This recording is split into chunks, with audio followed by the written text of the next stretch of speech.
Magandang araw po sa inyong lahat, lalong-lalo na po sa mga ginigiliw nating tagapakinig. Narito na naman po tayo sa paglalahad ng isang natatanging kwento ng buhay ng magkapatid.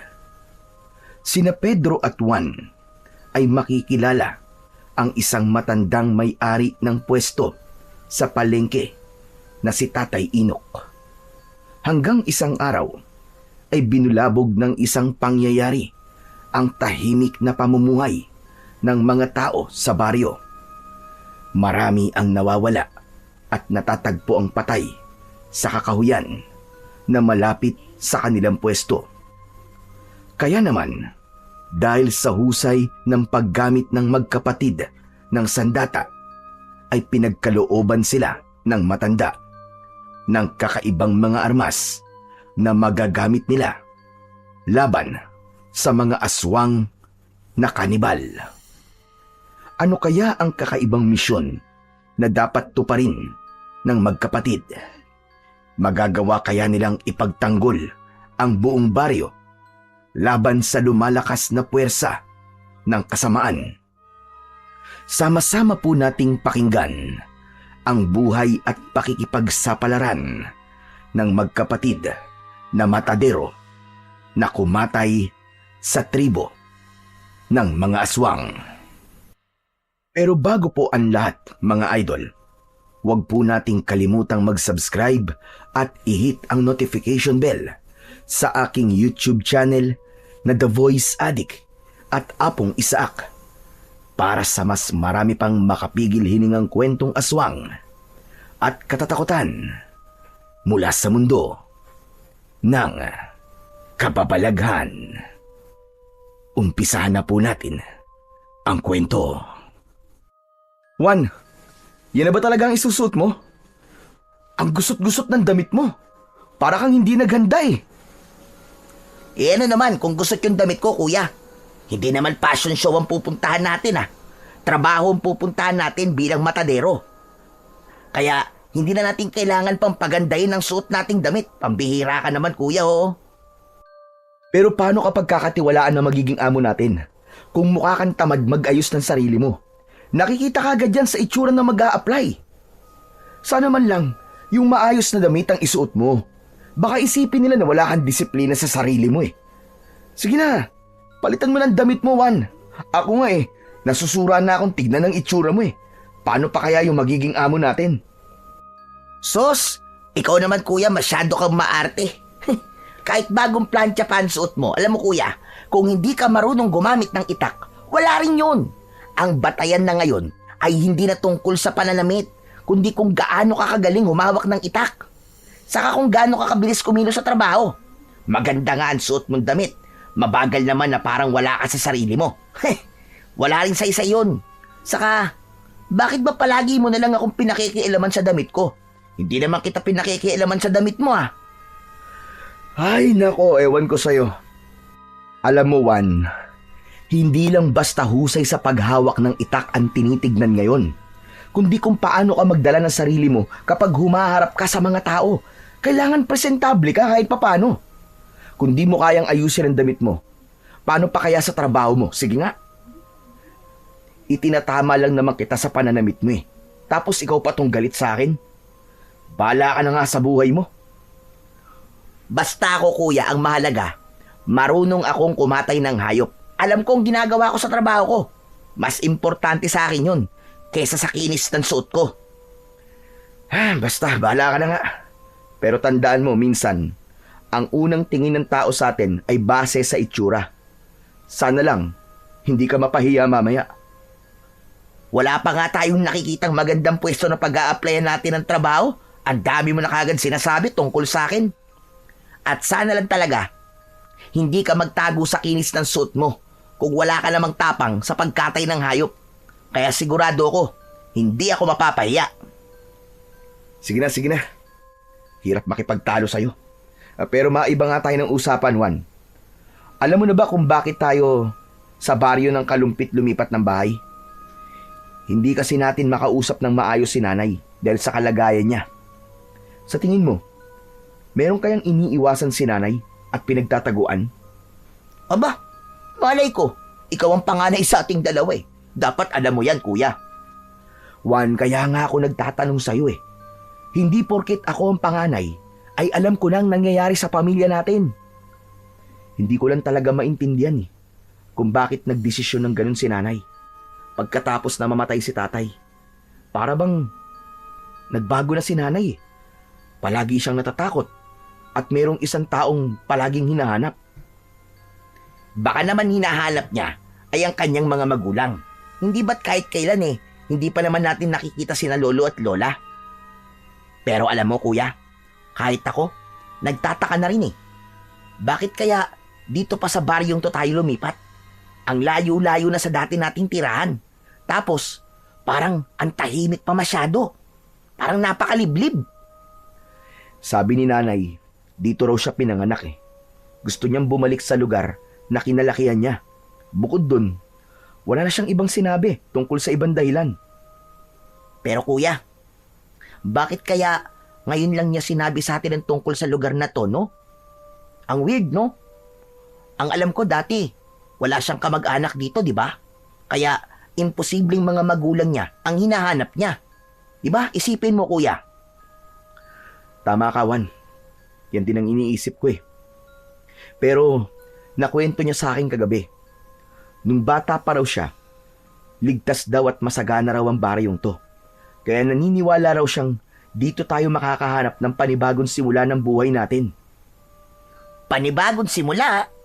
Ibig bang sabihin, kuya? Gusto niyang kalimutan ang mga nangyari kay tatay? At ang paglipat lamang sa baryong to ang naisip niyang paraan para makalimutan niya ang nangyari kay tatay? Ganun ba yun? Siguro. Di ko rin alam. Pero, yun nga ang totoong dahilan ni nanay. Basta kuya, iba ang kutob ko sa bigla natin paglipat sa baryong to. Magtiwala na lamang tayo kay nanay. Malakas ang kutob kong may dahilan talaga kung bakit siya nagdesisyon ng ganito. Ang mahalaga, makahanap na kagad tayo ng trabaho para meron tayong pambili ng gamot ni nanay, di ba? Saka, maganda naman ang lugar na to ah. Tahimik at sariwa ang hangin. Malayo sa gulo at panatag ang loob ko sa lugar na to. Yun ang importante. Tahimik nga, pero parang kakaiba rin ang pakiramdam ko. Para bang may tinatago ang lugar na to. Baka naman naninibago ka lang, Juan. Basta tandaan natin, pinili ni nanay ang baryong to dahil naniniwala siyang mas ligtas tayo rito. Sana nga, kuya. Sana nga, ligtas tayo sa lugar na to. Pakiramdam ko tuloy, merong humahabol sa atin kaya nagkakaganon si nanay eh. Tignan mo nga kuya ang paligid natin oh. Hindi ka ba nagtataka? Huwag mo nalang pansinin ang paligid natin, Juan. Natural na tahimik ang lugar na to dahil nasa gitna tayo ng kagubatan ngayon. Sige na, bilisan mo na lang ang paglalakad. Kuya, saan ba tayo pupunta ngayon?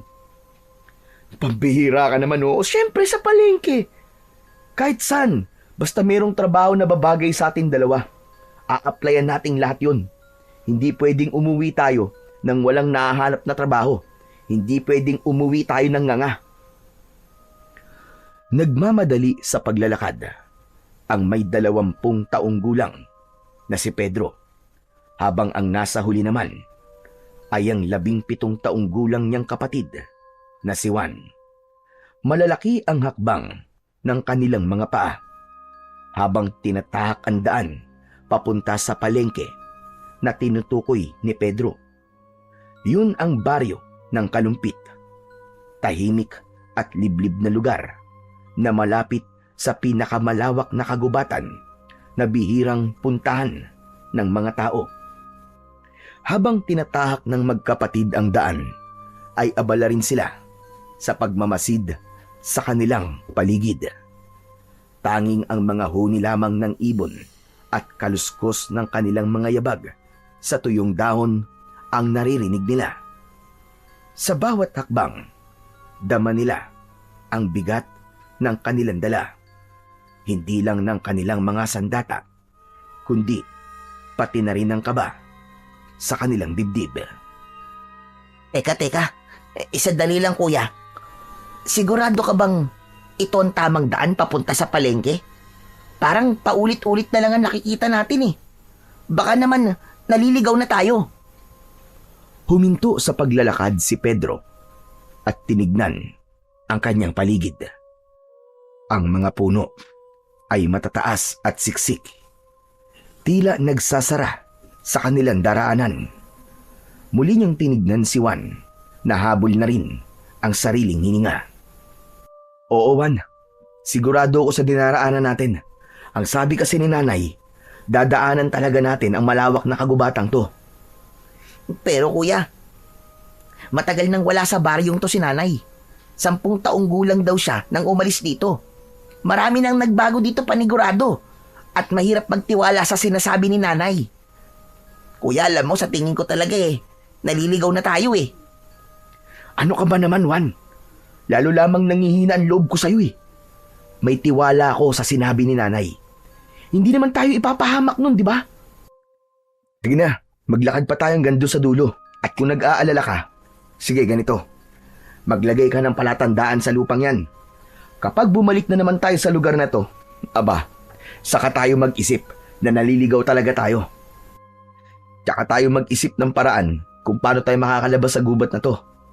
Palagay ko kasi tama naman ang dinadaanan natin eh. Kasi sumusunod lang naman tayo sa makinis na daan na madalas daanan ng mga tao. Oo na. Sana nga. Tama itong dinadaanan natin, kuya. Hindi na nagsalita si Pedro. Patuloy silang naglakad. Tangan ang kanilang mga itak. Ang hangin ay lumamig at tila mas lalo pang dumilim sa kanilang paligid. May mga aninong kumikilos sa gilid ng kanilang paningin. Ngunit sa tuwing lilingon sila, wala naman silang nakikitang ibang tao sa lugar na yon. Mas humigpit ang kapit ni Juan sa hawak-hawak nitong itak. Hanggang si Pedro naman ay abala sa pagtingin sa paligid. Malakas ang tibok ng kanyang puso habang nag-aalala sa kakaibang presensyang nararamdaman niya. Maya-maya pa ay muling nagsalita si Juan. Halata ang panginginig sa boses nito. Kuya, pakiramdam ko. Hindi lang tayong naririto sa gubat na to. Sus, Juan! Umiral na naman yung pagiging matatakutin mo. Akala ko ba matapang ka? Hindi ba't yan ang sinasabi mo sa akin kanina? Ako ang matatakot. Oh, bakit ngayon? Nagkakaganyan ka? Ngumiti si Pedro. Pilit na nagtatapang-tapangan sa harap ng kapatid. Inaasar niya si Juan na namumutla na sa takot. Ngunit kahit siya ay nararamdaman niya ang kakaibang galaw sa kanilang paligid. Ngunit hindi niya yun maaaring ipahalata sa kanyang kapatid. Huwag kang matakot, Juan. Tandaan mo, hindi tayo ordinaryong tao lang na walang alam pagdating sa pakikipaglaban. Mahusay tayong gumamit ng sandata. Tapos dala pa natin. Mahihirapan silang lumapit sa atin. Ano man ang nasa harap natin, haharapin natin sila na magkasama. Ayos? At sa gitna ng katahimikan ng kagubatan, narinig nila ang isang malalim at kakaibang alulong. Kasunod ng kaluskos na tila papalapit sa kanilang kinaroroonan. Kapwa sila napatigil. Nagkatitigan at sabay na kumapit ng maigpit sa kanilang mga sandata. Pero napangiti ang magkapatid nang lumabas mula sa halaman ang malaking baboy ramo. Sinundan nila ito dahil balak nilang huliin.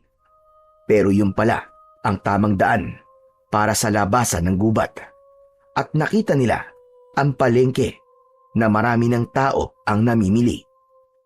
Maingay ang paligid ng palengke at sumalubong sa kanilang pang-amoy ang malansang singaw ng hangin mula sa palengke. Oh, kuya, nandito na tayo. Ito na ang palengke nila, oh. Tama naman pala ang daan natin eh. Hindi tayo naliligaw. Sabi ko na sa'yo, Juan eh. Ikaw lang naman na nag-iisip ng kung ano-ano eh. Ay nako, Pagmasdan mo sila oh. Hindi sementado ang daan. Lupa at damo ang sahig ng dinaraanan ng mga taong nagdadala ng kanilang paninda. Ang bawat pwesto ay yari lamang sa kawayan at pawid. Matagal na nakatayo sina Pedro at Juan habang nakatingin sa mga taong abala sa mga ginagawa.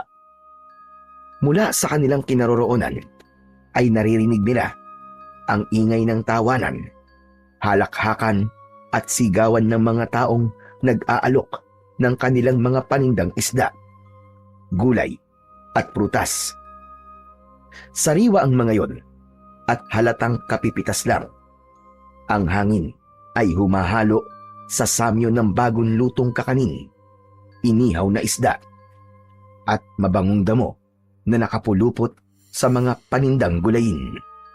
May mga bata ring naglalaro sa tabi, tumatakbo at nagtatakbuhan sa pagitan ng mga puno. Ang mga matatanda naman ay abala sa pagbabaligtad ng mga bilao. Ang ilan naman ay abala sa pagbibilang ng sukli.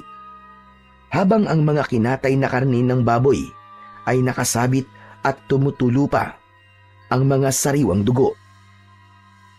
Sa gitna ng kakauyan, ang palengke ay nagmistulang buhay na patunay ng pagtutulungan ng mga tao. Hindi ito nakatali sa modernong pamilyan, kundi sa payak na kalakalan kung saan ang isang bugkos ng saging ay maaaring ipagpalit sa isang tabo ng bigas at iba pang produkto. Natuklasan ng magkapatid na umiiral pa rin sa palengke ang pakikipagbarter. Ang barter ay isang palitan ng kalakal na walang ginagamit na pera. Ang bawat transaksyon ay sinasamahan ng ngiti at pagkikwentuhan. Parang hindi lamang kalakalan ang nagaganap, kundi pagbuo rin ng ugnayan sa gitna ng pakikipag-usap ng maayos. Habang abala sila sa pagtingin sa palengke, napako ang kanilang paningin sa isang matandang lalaki. Nag-iisa ito sa pwesto habang naghihiwa ng karne ng baka. Sa unang tingin ni Pedro, alam niya na kung anong hayop ang kinakatay ng matanda. Napatingin siya sa gawin ni Juan na doon na rin pala nakatingin. Ayos! Mukhang may trabaho na tayong maa-applyan, Juan. Pero mukha namang masungit siya, kuya eh. Alam mo ikaw, Juan, para ka talagang timang. Mamimili pa ba tayo ng papasukan trabaho? Tignan mo, sa hilerang yan, siya lang ang nag-iisang tindahan ng karne. Tsaka matanda na siya. Tsaka pansin mo, konti lang ang bumibili sa kanya ng karne, di ba? Dahil mahina na siyang kumilos at naiinip yung mga tao sa kakaintay sa kanya. Kaya sa tingin ko, siya ang dapat nating applyan ng trabaho. Ano sa palagay mo? Kuya, hindi ako mapalagay eh.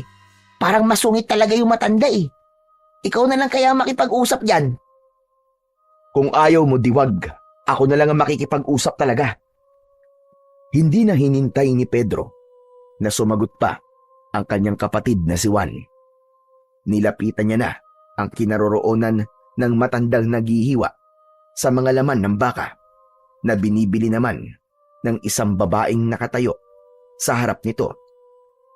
Habang abala ang matanda, ay pinagmasdan niya ito. Ang buhok ay puting-puti na, magaspang at medyo nakasabog. Tingin niya ay 70 taong gulang na ang matandang lalaki.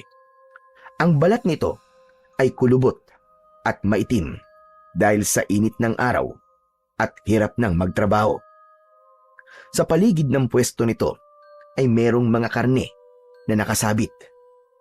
Maliit ang lamesa na gawa sa kahoy. Merong nakapatong na isang gulok na putbod.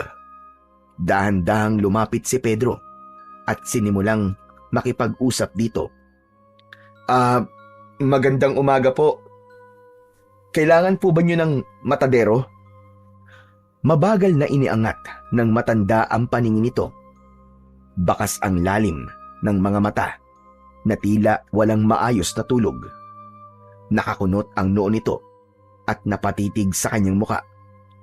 Hindi agad ito nagsalita dahil tinapos muna nito ang ginagawa. Saka ibinigay sa babaeng naghihintay ang binibili nito. Maya-maya pa ay muli itong tumingin sa kanya. Seryoso at parang kinikilala siyang mabuti. Manong, ako po si Pedro. Kasama ko po ang kapatid kong bunso, si Juan. Andun po siya. Nahihiya pong lumapit eh. Balak po sana namin magtrabaho sa inyo bilang mga matadero. Kung kailangan niyo pa po ng katulong sa tindahan niyo. Bakit? Marunong ba kayo magkatay ng baka, baboy at kambing? Opo. Yun po ang trabaho namin bago po kami lumipat dito sa baryo niyo. Bagong lipat? Ang ibig niyo sabihin ay dayo lamang kayo sa lugar na to. Nako, hindi ako basta-bastang nagtitiwala sa mga dayo. Pasensya na. Sa iba na lamang kayong lumapit. Bakit naman po, Manong? Mukha po ba akong masamang tao? Paano kita mapagkakatiwalaan? Wala akong alam tungkol sa pagkatao niyo magkapatid. Isa pa, bago lang kayo sa paningin ko at mukhang hindi niyo kaya ang trabaho rito. Kung gusto niyo po, subukan po muna niyo kami ng kapatid ko. Hindi po kayo magsisisi sa pagtanggap sa amin. Sige na po, nakikiusap po kami. Kahit para lamang po sa gamot ni nanay, tanggapin niyo po kami bilang matadero. Talaga bang mapagkakatiwalaan kayo magkapatid, ha? Opo, kung gusto niyo po, kahit wala po muna kaming bayad sa unang araw ng trabaho namin para makita niyo po na nagsasabi po kami ng totoo. Hindi biro ang trabahong gusto niyong pasukan na magkapatid. Teka lang, palapitin mo nga ang kapatid mo dito nang pareho ko kayong makausap. Sinulyapan ni Pedro ang nakatayong si Juan. Itinaas niya ang kanyang kamay at sumenyas dito para lumapit. Nagdadalawang isip pa ang kanyang kapatid na humakbang papalapit sa kanilang kinaroroonan. Pero sa huli ay napilitan din ito. Nang makalapit sa kanila si Juan ay naiiritang pinagalitan niya ang kapatid. Juan, ang tagal mo naman lumapit. Pasensya ka na, kuya. Pumayag na ba siya? Hindi pa. Ang gusto niya, makausap tayong dalawa. Ang kapatid mo ba, Pedro, ay nasa hustong gulang na? Ang totoo niyan wala pa po 17 taong gulang pa lang po siya. Pero malapit na po siyang mag-18 taon. Ngayong buwan po. Hindi naman ako maigpit pagdating sa edad. Ang gusto ko, kaya ang trabaho at matinong kausap. Ayoko ng pasaway at tamad. Hindi ko na kayo susubukan. Tatanggapin ko na kayo sa trabaho. Pero, kaya niyo bang makakita ng hayop na papatayin nang hindi pinanghihinaan ng loob? Baka naman, hindi niyo kayang pumatay ng hayop. Nako, kayang-kaya po namin magkatay ng hayop. Sanay po kami sa ganung trabaho Huwag po kayo mag-alala. Hindi rin po kami tamad sa trabaho. Hindi po kayo magsisisi sa pagtanggap po sa amin. Hindi po namin iniiwan ng trabaho kahit gaano po kahirap. Mabuti naman kung ganon. O siya, sige na. Tatanggapin ko na kayo. Magtitiwala ako sa inyong dalawa. Pero bago yon, kilala niyo na ba ako? Hindi pa nga po Tawagin niyo na lamang akong Tatay Inok. Sige na, pwede na kayo magsimula ngayon. Yes! Marami po salamat sa pagtanggap sa amin, Tatay Inok. Ako rin po. Nagpapasalamat din po ako sa inyo, Tatay Inok. Hindi po namin kayo bibiguin ni Kuya. Mabuti naman. O sige na, pumasok na kayo sa loob ng tindahan ko. May mga presyo naman na nakasulat sa papel. Kaya ayos lang ba? Naiwanan ko muna kayo magkapatid dito. Ayos lang po. Sige po, Tatay Inok. Hihintayin na lamang po namin kayo. Kung mauubos po agad ang paninda, hindi po muna kami uuwi. Sige. Bale magiging trabaho niyo magkapatid ay magsisimula ng 4:00 ng madaling araw. Dahil magkakatay pa kayo. Kung minsan naman, ay meron namang nagdadala sa akin ng mga panindang karne. Sila na ang nagkakatay. Sige po. Kami na po ang bahala rito, Tatay Inok. Salamat po uli. Iniligpit na ni Tatay Inok ang mga gamit nito at lumabas sa tindahan. Naglakad ang matanda, papasok sa kakawyan, hanggang sa mawala ito sa kanilang paningin. Nagkatingin na naman ang magkapatid dahil masaya silang dalawa na natanggap na sila sa trabaho. Ang lakas ng loob mo, kuya. Napapayag mo si Tatay Inok na tanggapin tayo sa tindahan niya. Siyempre, ako pa ba? Nakita mo naman kanina, napagod na rin si Tatay Inok. O paano, kuya? Simulan na natin ang pagpapakitang gilas sa mga tao. Dating gawi. Patutunayan natin na hindi nagkamali si Tatay Inok sa pagtanggap sa atin. Ano, game? Sige, Juan, game. Gawin natin ang lahat para maipakita natin na karapat dapat tayo sa pagiging matadero.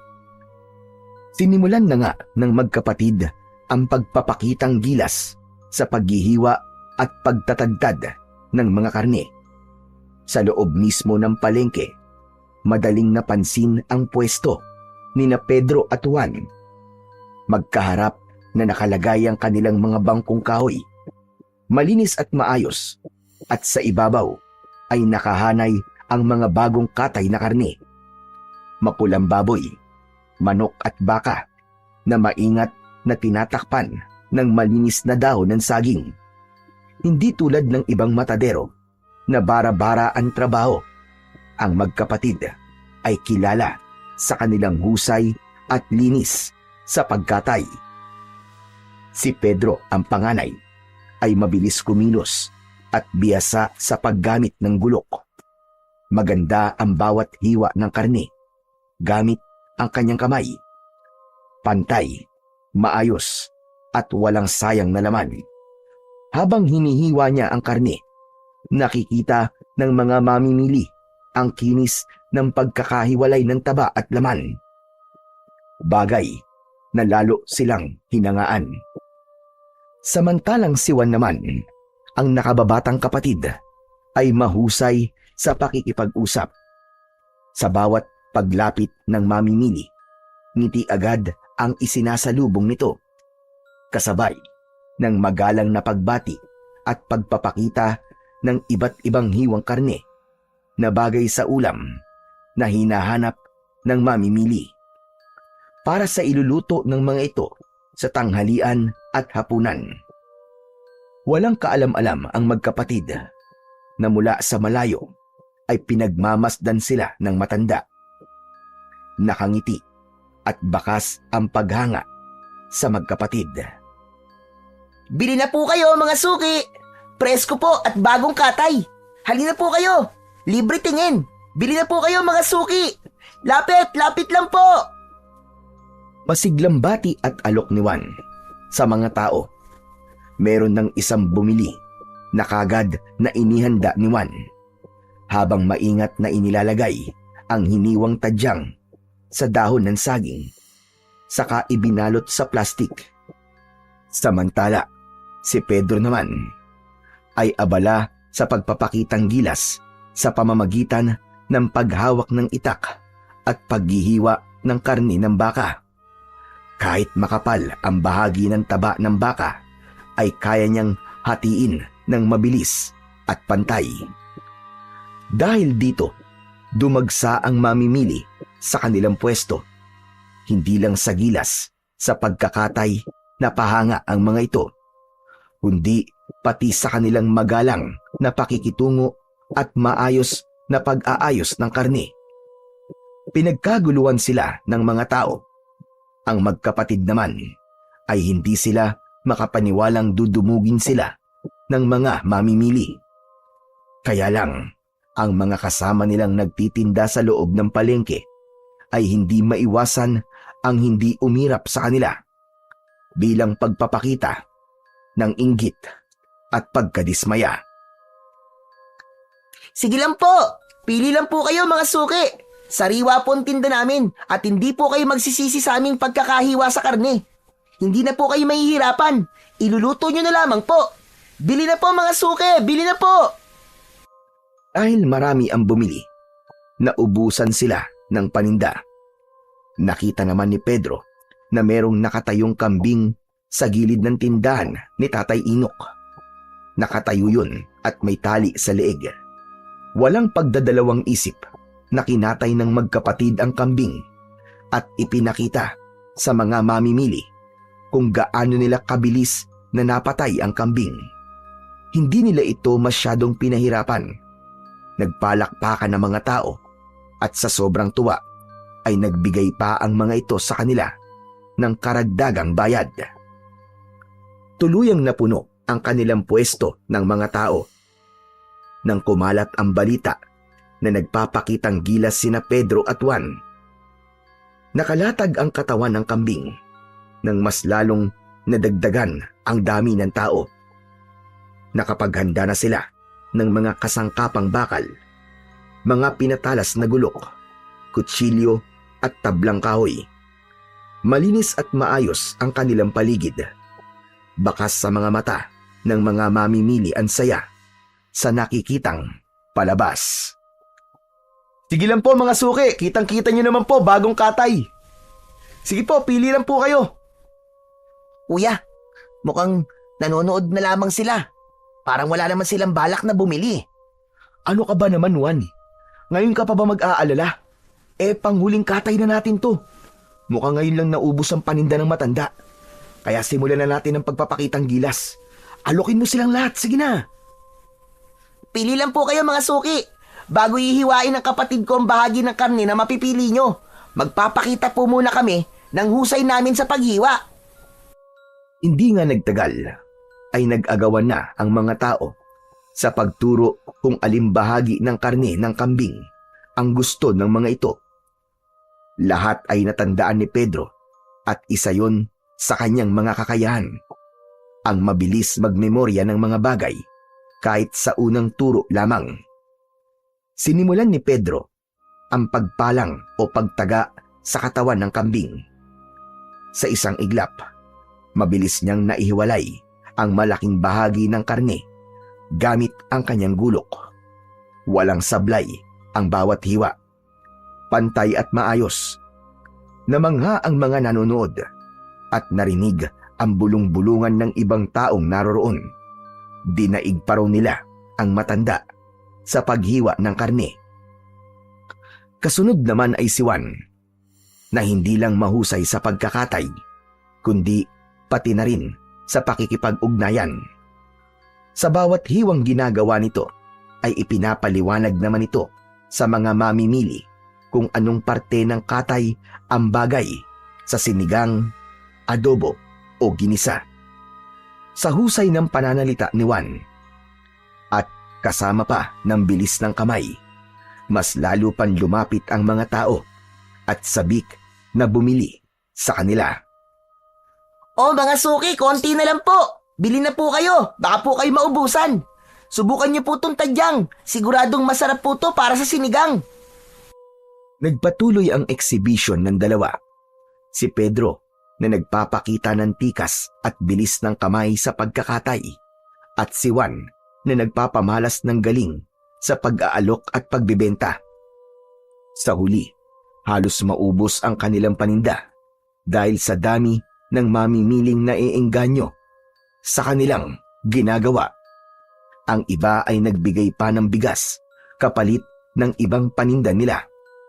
Yun ang kakaibang kakayahan ng magkapatid. Malakas at mahusay silang manghila ng mga suki. Dahil doon ay hindi nila namalayan na malapit na palang dumilim ang paligid. Nagsisihan ng magkapatid dahil nalibang sila sa kanilang ginagawa at nakalimutan na rin nilang kumain ng tanghalian. Pambihira ka naman, Juan, oh. Bakit hindi mo naman pinaalala sa akin na hindi tayo kumain ng tanghalian? Sus, ikaw nga di mo rin naalala eh. Ako pa kaya. Isa pa, talagang nalibang din naman tayo sa ginagawa natin eh. Ang saya talaga no, kapag nauubos ang paninda. Masaya nga tayo, pero mga karatig naman natin na pwesto. Kulang na lang, tunawin tayo sa masama nilang tingin. Hayaan mo sila kuya. Pareho lang naman tayong naghahanap buhay eh. Dumiskarte rin sila ng para sa kanila. Kung sa bagay, tama ka. Wala naman tayong ginagawang masama sa kanila, di ba? Correct! Pagkatapos nilang mag-usap, ay nilinisan ng magkapatid ang kanilang pwesto. Si Juan ang nagbibilang ng kinita nila. Isinama nila ang kanilang bonus na nakuha sa kanilang mga suki. Habang si Pedro naman ang napunta sa paglilinis ng pwesto. Maya-maya pa ay narinig nila ang yabag ng paa ng matanda. Nakangiti itong nakatingin sa kanila ni Juan. Hindi ko akalain na ganyan pala kayo kagaling magbenta. Mahusay ang ginawa ninyo. Hindi lang pala sa gulok at pagkakatay ang lakas ninyo, kundi pati sa pakikipagkapwa-tao. Magaling. Pinahanga niyo akong magkapatid. Ngayon lamang ako nakakita ng ganong klaseng galing sa paghiwa ng karne. At naubos niyo pa ang paninda ko.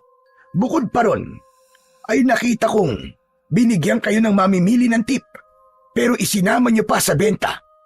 Talaga palang mapagkakatiwalaan ko kayong magkapatid. Yun po kasi ang turo ng nanay sa amin eh. Isa pa, mahalin daw po namin ang trabaho para mahalin din daw po kami nito. Mahal po namin ang ginagawa namin, Tatay Inok. Saka, gusto po talaga namin ang ginagawa namin. Gaano na ba kayo katagal na nagtatrabaho bilang isang matadero? Si Juan po, bago lang po siya. Ako naman po, 10 taon pa lang po ako, tinuruan na po ako ni tatay kung paano po magkatay ng mga hayop. Nasa lahi po talaga namin ang pagiging isang matadero. Hanggang sa lolo po namin, matadero rin po siya. At mahusay po talaga na magkatay ng hayop. Mabuti na lamang pala at tinanggap ko kayo at nagtiwala kagad ako sa inyo. Kung ganon, sige na. Makakauwi na kayo magkapatid. Pero ibibigay ko sa inyo ang bonus nyo kanina. Hindi naman sa akin yun eh. Ibibigay ko rin sa inyo ang kinita nyo ngayong araw para meron kayong pambili ng gamot ng nanay ninyo. Naku, maraming salamat po, Tatay Inok. Napakabuti po ninyo. Ako ang dapat magpasalamat sa inyo. Dahil naubos ang paninda ko. Malaking bagay ito para sa akin. Hindi maipaliwanag ng magkapatid ang labis na tuwa nang makita nilang nagbibilang ng pera ang matanda para iabot sa kanila. Lumapat sa palad ni Pedro ang kauna-unahang kinita nila sa unang araw ng kanilang trabaho. Habang ang natitirang pilas ng karne ng kambing ay ipinadala pa sa kanila ng matanda. Pagkatapos magpaalam ng magkapatid, ay masigla silang umuwi sa kanilang bahay. Dumaan sila sa masukal na kagubatan, dala ang kanilang mga itak. Ngunit hindi pa man sila nakakaalis sa lugar na yun, ay bigla silang nakaramdam ng kakaibang lamig ng ihip ng hangin. Napahigpit ang kapit ni Juan sa braso ng kanyang kuya. Kuya, bakit kaya sa tuwing napapadaan tayo sa bahagin to ng kakahuyan nakakaramdam ako ng takot? Takot ka dyan? Di ba't kanina naman natakot ka rin? Oh, ano nakita nating lumabas sa halaman? Hindi ba't baboy mo lang? Kaya kalimutan mo ng takot na sinasabi mo, Juan. Dahil palagi na tayong dadaan sa lugar na to magmula ngayon. Sa tuwing uuwi at papasok tayo sa trabaho. Kuya, makakatagal ako sa trabaho natin Pero sa lugar na to, sa palagay ko, hindi talaga ako makakatagal na dumaan dito. Para bang, sa tingin ko may aswang dito na bigla na lamang magpapakita sa atin Ano bang aswang-aswang ang sinasabi mo, Juan?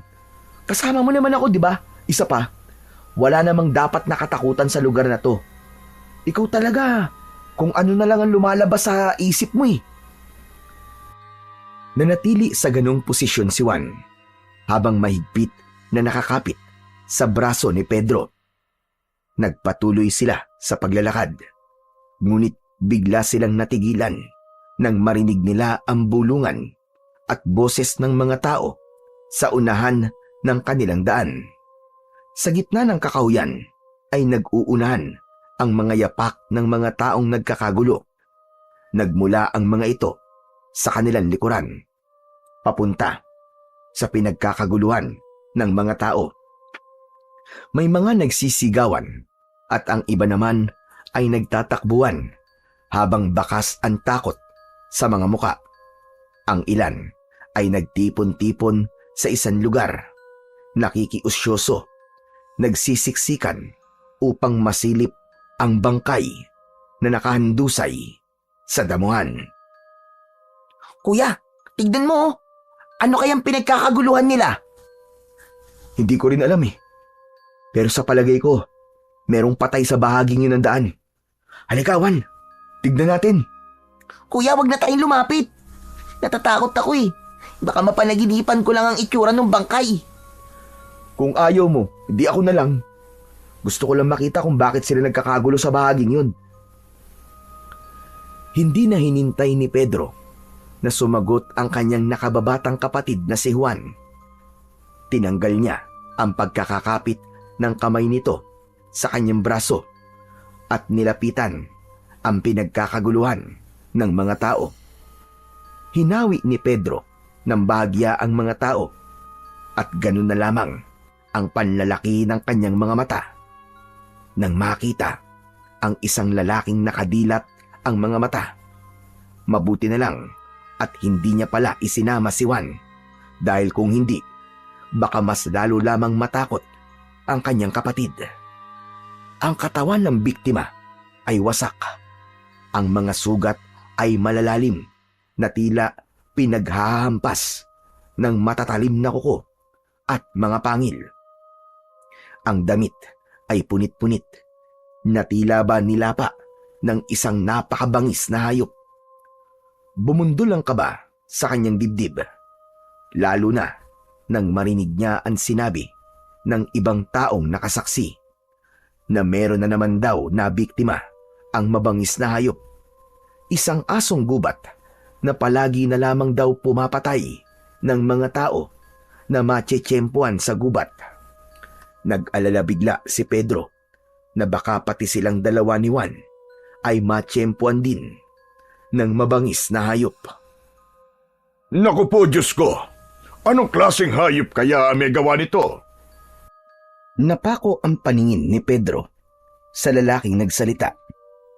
Habang nakatingin sa lalaking nakahiga sa lupa, may tali ito ng panyo sa ulo at maraming suot na kwintas. Sa tingin niya ay isang albularyo ang lalaki dahil sa mga dala nitong bote ng langis. Napatakip ng bibig ang lalaki na parabang nasusuka sa itsura ng kaawa-awang biktima. Idagdag pa ang nakakasulasok na amoy mula sa singaw ng katawan ng lalaki na parabang bagong lapa lamang ito ng hayop. Nilalangaw ang nakaluwa nitong bituka sa tiyan. May mga batang humihikbi, may matatandang nanginginig at may mga kalalakihang nagtatangkang lumapit para buhatin ang katawan ng biktima. Dapat siguro, pabakuran na lamang ang lugar na ito. Delikado na sa mga dumadaan. Meron po bang ibang daan dito kung sakali po na haharangan na po ang gubat na to? Abay, wala na. Dahil ang sinasabi ko naman ay kung pababakuran, magbibigay pa rin sila ng daan na hindi na kailangan pumunta pa rito sa gitna ng kagubatan. Aba teka, parang ngayon lamang kita nakita rito Taga saan ka ba, iho? Dyan lang po kami nakatira sa paanan po ng bundok. Kasama po ng nanay kong may sakit. Naroon naman po ang kapatid kong si Juan. Takot po kasi siyang lumapit dito eh. Ako naman po si Pedro. Kayo po, ano po ang pangalan niyo? Ako si Magkepweng. Isa akong albularyo. Diyan lang din ako nakatira sa paanan ng bundok. Marami ang pumupunta sa bahay ko para magpagamot. Kaya nag-aalala rin ako sa kaligtasan ng mga pasyente ko. Abay, delikado para sa kanila. Kung meron ganong klaseng hayop na gumagala sa gubat na to at lumalapat pumapatay sa mga tao.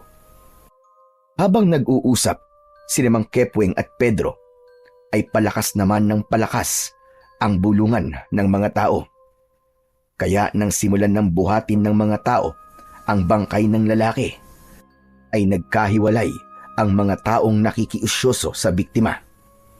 Ang ibang tao ay umuwi na at ang ilan naman ay sumunod pa sa nagbubuhat ng mga kalalakihan. Nabaling ang atensyon ni Pedro sa dugong nakadikit sa lupa. Para siyang nakakita ng kakaibang bagay na nagdulot sa kanya ng hindi maipaliwanag na kaba. Parang isang uri ng naputol na pangil ang nasa lupa. Nang dadamputin niya na ang bagay na yon, ay pinigilan siya ni Mang Kepweng. Sandali lang, iho. Hindi pa tapos ang investigasyon.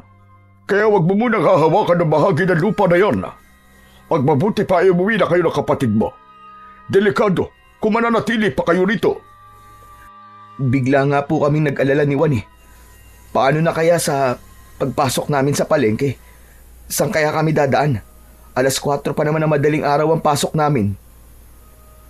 Teka, kanina ba kayo nagtatrabaho? Kay Tatay Inok po. Tila dumilim ang anyo ni Mang Kepweng nang mabanggit ni Pedro ang pangalan ng matanda. Ngunit ilang saglit lamang ang lumipas ay napalitan ng ngiti ang labi ng lalaki. Nagtataka siya, ngunit hindi lamang niya yon pinansin dahil lumapit na sa kanilang tabi ang nakababata niyang kapatid na si Juan. Kuya, tara na. Malapit na pating dumilim ang paligid. Baka mahirapan na tayong umuwi sa bahay. Teka, sandali lang. Huwag muna kayong umalis. Meron pa akong itatanong sa inyo. Pero Mang Kepweng, baka gabihin na po kasi kami sa daan. Ganun ba? O sige, pupuntahan ko na lang kayo sa bahay niyo. Gusto niyo bang gamutin ko ang nanay niyo? Libre lang. Wala kayong babayaran. Binalot ng tuwa ang puso ni Pedro nang marinig ang sinabi na yon ni Mang Kepweng. Pati si Juan ay natuwa rin. Bigla silang nabuhayan ng loob dahil meron ng titingin sa kanilang ina na may sakit. Sige, kapag may pagkakataon, ay ako ang gagamot sa inyong ina. Sige na, magkita na lang ulit tayo. Mag-iingat kayo sa pag-uwi. Sana nga po'y matulungan niyo po ang nanay namin, Mang Kepweng. Tango na lamang ang itinugon ni Mang Kepweng sa kanila at tumalikod na rin ito sa kanilang harapan. Mabigat ang bawat hakbang ng lalaki na hindi sila nilingon. Habol nila ito ng tanaw at nagtataka sa kabaitang ipinakita nito sa kanila. Kahit maganda ang pakikitungo ng lalaki sa kanila, pakiramdam ni Pedro ay mabigat ang nararamdaman niyang presensya sa pagkatao ng albularyo. Natahimik ang paligid habang unti-unting nilalamon ng anino ng kagubatan ang papalayong anyo ni Mang Kepweng. Ramdam ng magkapatid ang malamig na simoy ng hangin na dumadampi sa kanilang balat. Isang pakiramdam ng pagkailang at pagtataka ang bumalot sa kanilang dibdib. Parang may mas malalim na dahilan kung bakit nakilala nila si Mang Kepweng. Isang malalim na buntong hininga ang pinakawalan ni Pedro bago sila nagpasyang umalis sa lugar na yun. Walang imikan ang magkapatid habang tinatahak nila ang daan pauwi sa kanilang bahay. Pagkalipas ng ilang minuto ay narating nila ang maliit na kubo. Bukas na ang ilaw na gasera at naririnig nila ang paghahanda ng mga plato ng kanilang ina na si Aling Zenab. Nay, nandito na po kami ni Juan. May dala po kami ni Kuya para po sa inyo, Nay. Bagyang humarap sa kanilang magkapatid ang kanilang ina na si Aling Zenab. Bumakas ang tuwa sa mga mata nito nang makita silang pumasok sa loob ng kusina. Nay, magandang balita po. Natanggap na po kami sa trabahong inaplayan po namin ni Juan. Ang kagandahan po ay magkasama kaming dalawa at mabait po ang amo namin. Nagpadala pa nga po siya ng karne ng kambing para po sa inyo.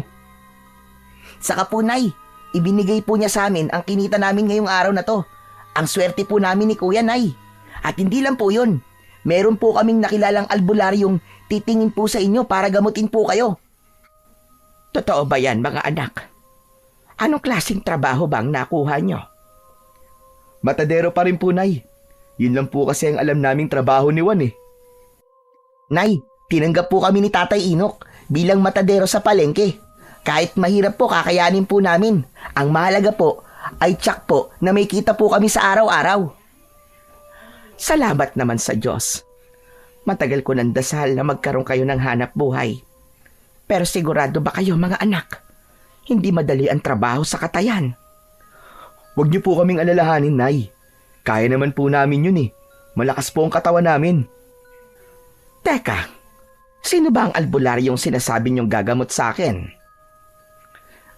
Si ano po? Ano nga bang pangalan nun? Si Mang Kepweng po. Mabait naman po siya eh. Tapos nagpresenta po siya sa amin. Nagagamutin niya raw po kayo. Mga anak, mapagkakatiwalaan ba naman siya? Baka hindi siya totoong albularyo. Isa po talaga siyang albularyo, Nay. Libre po ang serbisyo niya at hindi po nanloloko ng mga tao. Mabuti naman kung ganon. Wala nang masasaya pa sa isang ina, kundi ang makita ang kanyang mga anak na nagsusumikap at handang magtulungan. Pero salamat, dahil sa wakas ay nakakita na kayo ng albularyong gagamot sa akin. Maraming salamat talaga sa inyo, mga anak. Hindi niyo ako pinapabayaan. Patawarin niyo ako kung kayo lang ang nagtatrabaho para sa atin. Nay, wag po kayong malungkot. Masaya naman po kami sa ginagawa namin ni Juan eh. Tsaka pangako, Nay, hindi po namin kayo pababayaan. Aalagaan po namin kayo sa abot po ng aming makakaya. Oo nga naman po, Nay. Aalagaan po namin kayo. Simula po ngayon, mas gagaan na po ang buhay natin. Basta hindi po tayo aalis sa lugar na to. Isang mahigpit na yakap ang isinukli ni Aling Zenab sa mga anak bago kinuha ang karne ng kambing na dala ni Juan. Inilagay yon sa lababo at nilinisan. Saka nilagyan ng maraming asin para bukas lutuin. Habang sina Pedro at Juan naman ay pumasok sa kanilang silid at nagpalit ng damit. Pagkalipas ng ilang sandali ay nagtungo naman sila sa kusina para kumain na ng hapunan.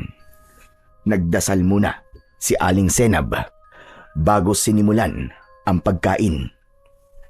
Pagkalipas ng ilang minutong pagkain ay nagligpit ng mga pinagkainan ang magkapatid, habang ang kanilang ina naman ay nagpaalam na para makapagpahinga na sa loob ng kwarto nito. Naiwan ang dalawang magkapatid na naglilinis ng lamesa. Kuya, hindi mo ba sasabihin kay nanay ang nakita natin kanina doon sa kakawyan? Ano ka ba naman, Juan? Huwag kang maingay. Hinaan mo lang ang boses mo. Baka mamaya marinig niya tayo eh. Bakit naman natin sasabihin kay nanay ang tungkol sa nangyari sa kakawyan? Alam mo naman na may sakit siya, di ba? Gusto mo bang mag-alala pa siya? Ikaw, hindi ka talaga nag-iisip eh. Oo na, hindi na ako nag-iisip. Nag-aalala lang naman ako kay nanay eh. Meron ba nag-aalala na ganyan? Tatakutin mo pa si nanay? Sige na nga, magugas ka na nga lang ng plato. Inaantok na ako. Dapat talaga malaman ni nanay yun, kuya. Para mag-iingat din siya kapag wala tayo. Kung hindi niya alam ang tungkol sa nakita natin kanina, hindi siya mag-iingat, di ba? Saglit na napaisip si Pedro dahil sa sinabi ng kanyang nakababatang kapatid. Hindi niya kagad naunawaan ang ibig sabihin ng kapatid, pero mas pinili na lamang niya na manahimik. Ihahanda na lamang niya palagi ang maliit na itak sa lugar na mabilis makikita ng kanyang ina. Bigla tuloy ang pagbundol ng kaba sa kanyang dibdib dahil mag-isa lang ang kanilang ina kapag sila ay nasa trabaho. Hoy, kuya! Kuya! Oh, Pambihira ka. Natulala ka na dyan. Ano, naisip mo na ba kung anong ibig ko sabihin? Tumigil ka na nga, Juan. Matulog na tayo. Maaga pa tayong gigising. Huwag na natin pag-usapan yan. Walang mangyayaring masama kay nanay, tapos. Iniwan ni Pedro ang kanyang nakababatang kapatid na naghuhugas ng plato sa lababo. Nauna siyang pumasok sa kanilang kwarto. Nahiga siya sa kanyang katre, habang sa kabilang gilid naman ng silid ay ang katre naman ni Juan. Hinintay niyang makapasok ang kapatid bago siya tuluyang natulog. Kinabukasan ay nagising ang natutulog na diwa ni Pedro sa mahinang pagyugyug ng kamay ni Juan sa kanyang balikat. Kuya! Kuya, gising na! Kuya! Magluluto pa tayo ng sinaing eh.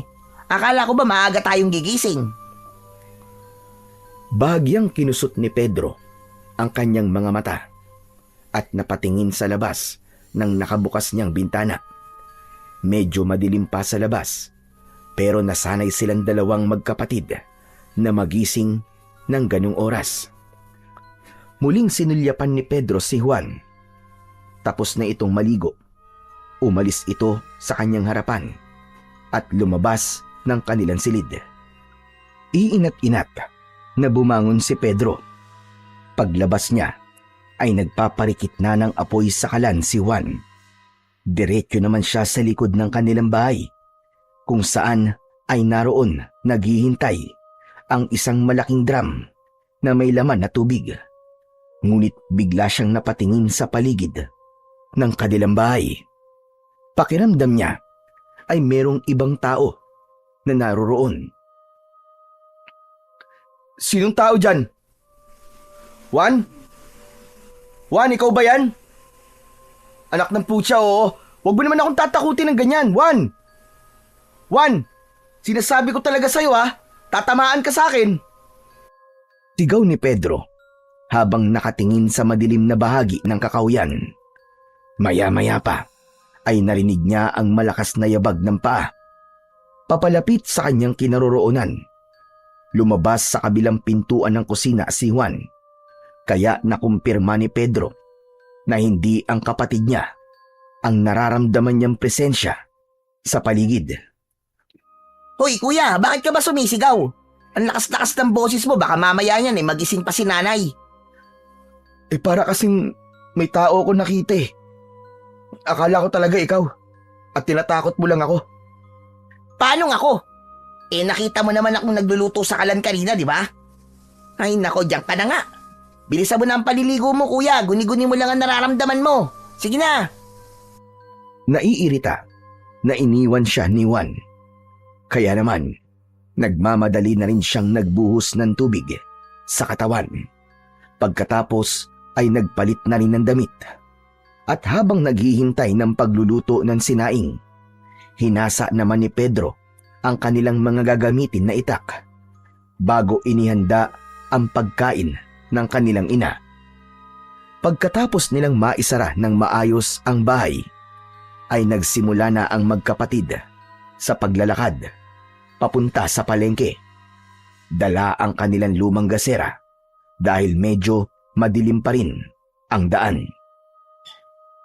Tahimik na naglalakad ang magkapatid na sina Pedro at Juan sa makitid na daan ng kakawyan. Ang kanilang mga yapak ay marahang dumadagundong sa tuyong mga dahon at sanga na nakakalat sa lupa. Habang lumalalim ang kanilang paglalakad, tila ba may kakaibang lamig na bumabalot sa paligid.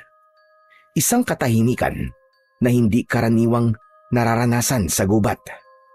Bigla, sa may di kalayuan, namataan nila ang mga anino ng mga taong nagkakagulo na sa unahan ng kanilang daan.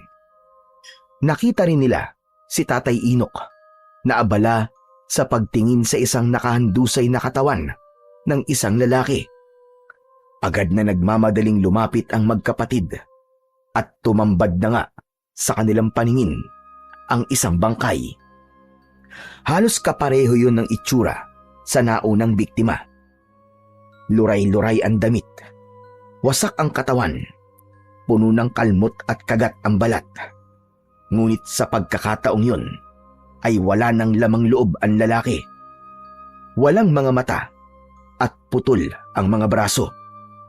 Mas brutal ang kamatayan ng lalaki at mahirap ng paniwalaan na mabangis na hayop pa rin ang may gawa noon. Nakita ni Pedro na hinawakan ni Tatay Inok ang katawan ng biktima. Tila ba sinusuri nito ang bawat sugat ng lalaki, kasabay ng pagtayo nito na walang imik at pailing-iling na hindi inaalis ang paningin sa katawan ng kaawa-awang lalaking nakahiga sa lupa. Kuya, isa na naman bang kaya natagpuan ng mga tanod? Natatakot na ako, kuya. Bakit kaya merong ganito sa baryong to? Akala ko ba sabi ni nanay ligtas tayo rito. Tumahimik ka na nga muna, Juan. Parang ang hirap naman paniwalaan na mabangis na hayop ang may gawa niyan. Hindi nakatiis si Tatay Inok at lumapit ito sa magkapatid. Bigla itong nagsalita at nagpakawala ng isang malalim na buntong hininga. Hindi isang mabangis na hayop ang may gawa sa karumal-dumal na sinapit ng lalaking yan, Pedro. Kundi isang mabangis na tao na merong lahi ng kanibal. Isang nilalang na kumukuha ng lakas sa sariwang dugo ng tao at mas malupit pa sa mga aswang. Ano po, Tatay Inok? Kanibal? Paano po nagkaroon ng kanibal sa baryong to, Tatay Inok? Dahil hinahanap nila ang pinakamahusay na manunugis ng kanibal na gusto nilang gantian. Pero bakit po nila kailangang mandamay ng ibang tao? Ito ang paraan nila ng pagpaparamdam sa manunugis na matagal na nilang hinahanap. Natitiyak kong alam na ng mga kanibal ang pinagtataguan ng taong manunugis ng mga aswang. Kuya, wag na kaya tayo magtrabaho kay Tatay Inok. Baka mamaya niyan tayo ang matsyempuhan. Ganitong oras pa naman tayo umaalis ng bahay. At saka, nag-aalala ako para kay nanay. Hindi sila pumapatay ng babae, Juan. Ginagawa nilang palahian ng babae at binabasbasan ng dugo para umanib sa kanila. Kung mapapansin nyo, mga lalaki lang ang namamatay. Nang una, ay nawawala lang ang mga lalaki sa baryo. Pero ngayon, pumapatay na sila bilang pagpapakita ng hamon sa taong manunugis na balak nilang gantihan at patayin. Tatay Inok, sa palagay ko naman po ay alam na rin po ng manunugis na yun kung malapit na po ang aswang na kanibal sa kanyang lugar. Dapat po magpakita na po siya. Kasi marami na pong nadadamay. Teka, Tatay Inok, ano po bang klase ng kanibal ang sinasabi nyo? Isa silang buong tribo na kumakatay sa kanilang biktima. Grupo-grupo sila kung umatake sa manunugis ng mga aswang. Pero dahil mahusay ang manunugis, hindi nila ito mapatay-patay. Kaya ang pagpapakita nila ng paghihiganti sa manunugis ay sa pamamagitan ng pagpatay sa mga kababaryo nito. Kaya nga pagkatapos kong mabalitaan ang mga nangyari kahapon, ay bigla akong nag-alala sa inyo magkapatid. Kaya naman sinundo ko kayo at ito ang nadatnan ko. Bumundol ang kaba sa dibdib ni Pedro habang nakatingin sa lalaking nakahandusay sa lupa. Binuhat ito ng mga kalalakihan at sumabay na ang magkapatid kay Tatay Inok papunta sa palengke. Pagkalipas ng ilang minutong paglalakad, ay narating nila ang kinaroroonan ng palengke. Wala pang halos na tao, ngunit bakas ang lungkot sa paligid. Maya-maya pa, nagsimula na ang magkapatid na magkatay ng 2 baboy para sa kanilang ititinda. Habang si Tatay Inok naman ay tahimik at malungkot na nakaupo sa bangko. Habang wala pang bumibili sa kanilang tindahan, ay hindi maiwasan ni Pedro na hindi tanungin ang matanda tungkol sa pamilya nito. Tatay Inok, mawalang galang na po. Nasan po ba ang pamilya nyo? Wala po kasi kaming nakikitang kasama nyo sa tindahan eh. Isang malalim na buntong hininga ang pinakawala ni Tatay Inok bago ito tumingin sa kanilang gawi. Malungkot ang mga mata nitong nagsalita. Naubos ang pamilya ko nang biglang sumalakay ang mga aswang na kanibal sa baryo namin. Namatay ang aking asawa, 3 anak, at ang bunso kong anak na inanod ng rumaragas ang tubig dahil sa pagtakas namin. Sa isang iglap, nawala ang aking pamilya. Hindi ko matanggap ang pagkawala nila. Para ako mababaliw sa labis na sakit. Kaya mas pinili kong lumayo at bumalik sa baryong ito, kung saan dito ipinanganak ang bunso ko. Hanggang ngayon, umaasa pa rin ako na sana buhay pa rin ang bunso ko. Ikinalulungkot ko po, Tatay Inok. Napakalungkot po pala na naging buhay nyo. Pasensya na po. Hindi ko na po sana naitanong. Kami naman po, Tatay Inok, ulila na rin po kami sa ama. Namatay po siya sa pangangaso at sinabing nilapa raw po ng isang mabangis na hayop sa gubat. Pero Tatay Inok, hindi po ako naniniwalang mabangis na hayop po ang pumatay sa kanya. Wala po kasing iniwan ng itsura ng pagkamatay ni tatay sa itsura po ng bangkay kanina. Kaya sigurado po ako na biktima rin po si tatay na sinasabi niyong aswang na kanibal. Kaya nga po, lumipat kami rito ni nanay. Ligtas daw po kami rito. Walang ligtas sa lugar na ito, Pedro. Kahit saan ka magpunta, palaging merong naghihintay na panganib. Parang ako, ilang beses akong nagtago at nagpakalayo-layo. Pero nahahanap pa rin nila ako. Ano pong ibig niyong sabihin, Tatay Inok?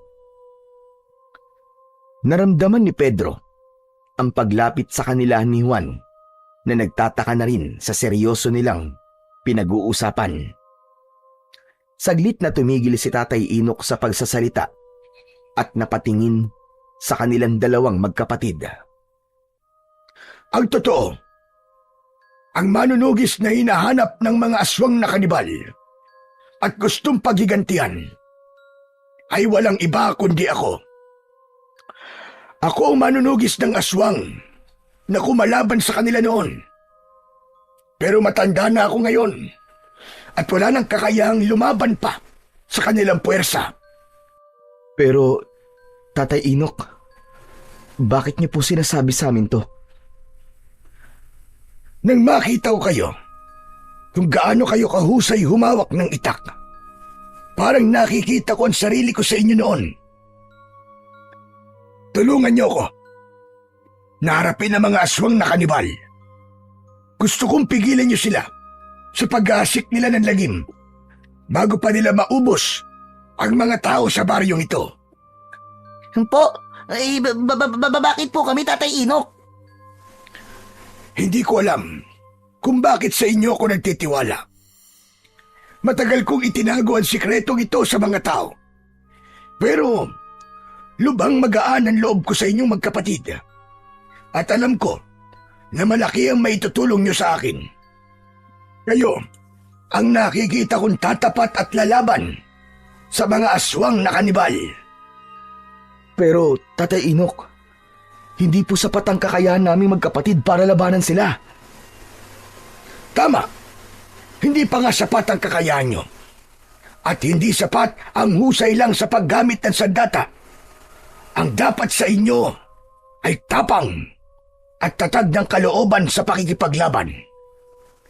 Kailangan ko muna kayong sanayin sa paghawak ng sandata. Ibibigay ko sa inyo ang pinakamalakas na sandatang ginamit ko sa pakikipaglaban ko noon sa mga aswang. Tumayo ang matanda at pumasok sa maliit nitong silid. Pagbalik nito ay meron na itong dala na 2 kaluban na gawa sa goma. Ibinigay sa kanila ang mga yon. Tig-isa sila ng kagamitan. Pinagmasdan ng magkapatid ang sandatang nasa kamay nila. Pedro, para sa iyo itong jungle bolo. Ibinibigay ko yan sa iyo, batay sa nakikita kong kakayahan mo. Ang jungle bolo ay isang uri ng malaking gulok na gamit sa kagubatan. Malapad at mabigat ang talim. Bagyang nakakurba pababa ang dulo, kaya't mahusay itong pamputol ng makakapal na sanga at kawayan. Ang haba ng talim ay karaniwang umaabot mula 14 hanggang 18 pulgada. Makintab ang bakal na wari dumaan sa maingat na pagpapanday. Ang hawakan nito ay gawa sa matibay na kahoy o minsan ay sungay ng kalabaw. Makinis ngunit matatag sa pagkakadikit. Madalas ay may ukit ito o simpleng palamuti sa hawakan na nagpapakita ng husay ng panday na gumawa dito. Ang kabuuan ng jungle bolo ay may bigat na sapat para magamit hindi lang sa gawain sa kagubatan, kundi maging sa pagtatanggol kung kinakailangan.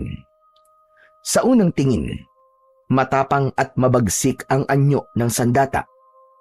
Parang isang kasangkapang likas na ginawa para ipaglaban sa mababagsik na nilalang. Sunod naman na hinarap ni Tatay Inok ay ang natitigilan pa rin na si Juan dahil kakaiba ang sandatang ibinigay ng matanda rito. Sa'yo naman, Juan. Bagay sa'yo ang sandatang Chris. Minana ko pa yan sa kaibigan kong Muslim. Ang Chris ay isang sinaunang sandatang katutubo na may kakaibang anyo at kagandahan. Ang talim ay mahaba at makitid. Ngunit ang pinakakilala rito ay ang alon-alon o alon na hugis ng ilang bahagi ng talim na parabang dumadaloy na tubig. Napakatalas nito at parehong nakapangingilabot at nakakatakot ang dating. Ang bakal ay makintab. Ang hawakan nito ay yari sa matibay na kahoy o sungay ng hayop. At madalas ay may ukit ng maselang disenyo na nagpapakita ng kultura at paniniwala ng mga gumagawa nito. Ang itsura ng sandata ay bahagyang nakakurba o pinalapad na nagsisilbing dagdag proteksyon sa kamay ng gumagamit. Karaniwang nakalagay ito sa isang malapad na baluti o kaluban na yari sa kahoy at minsan ay pinapalamutian ng makukulay na tela at metal.